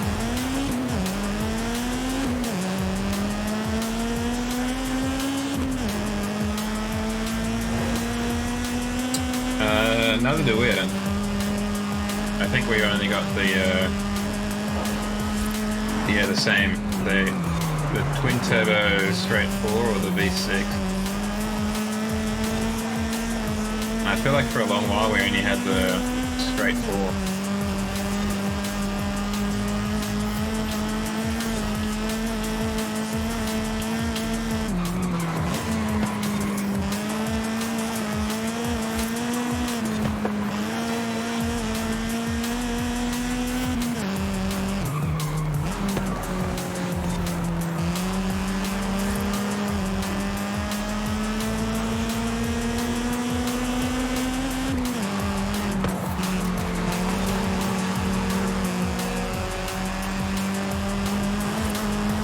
I mean, outside of maybe the X-Class, I just feel like I'm going to be a lot more comfortable in an Amarok than I am in a Ranger or a Hilux, you know?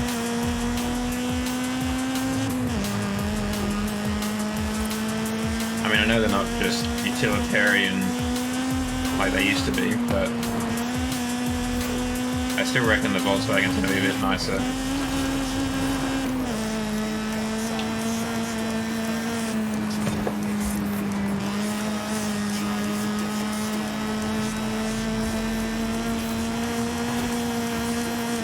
You take that back, but that's Australian engineering you're disrespecting there.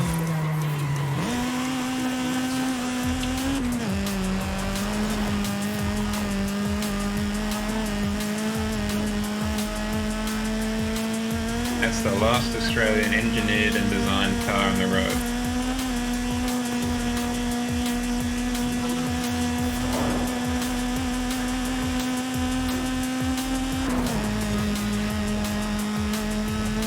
Rest in peace, the Australian automotive industry.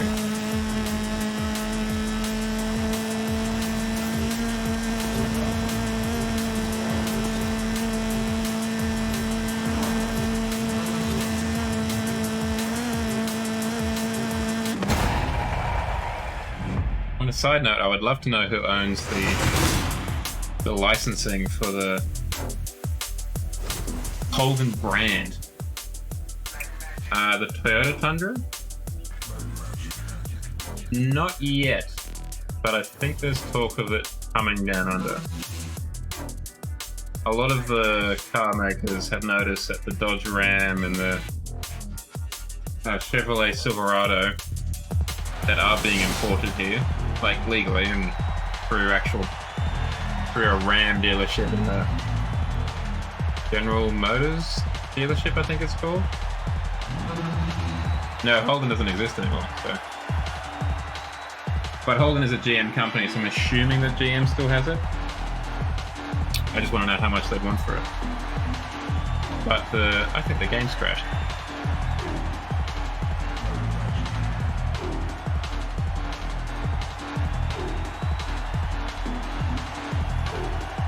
It is a sign.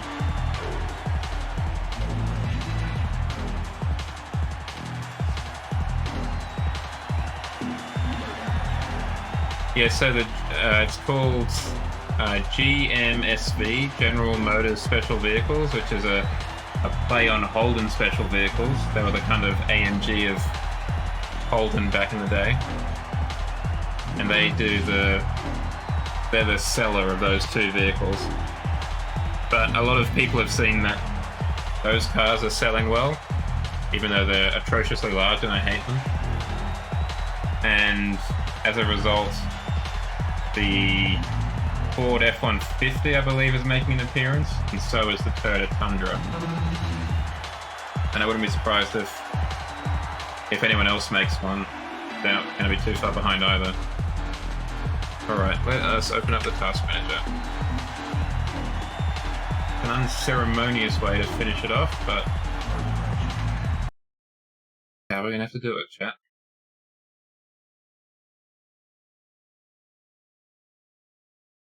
Yeah, you and the rest of the Australian nation. Alright, chat. We're going to call it there. Thus concludes the streams for the week. Thank you for having me. I hope you enjoy your weekend and your Shadow. I hope you enjoy your unexpected day off once you get home, of course. And I will see you on Wednesday for some more GTA 4. Until then, we're going to raid Kusaki Desu, as is my want where possible. They're another Australian streamer. They're currently playing Resident Evil 7 Biohazard, which is obviously very similar to Forza Horizon 5. So we're going to go say hi to them. Like I said, have a good weekend, and I will see you on Wednesday. Let's say hi to Kusaki.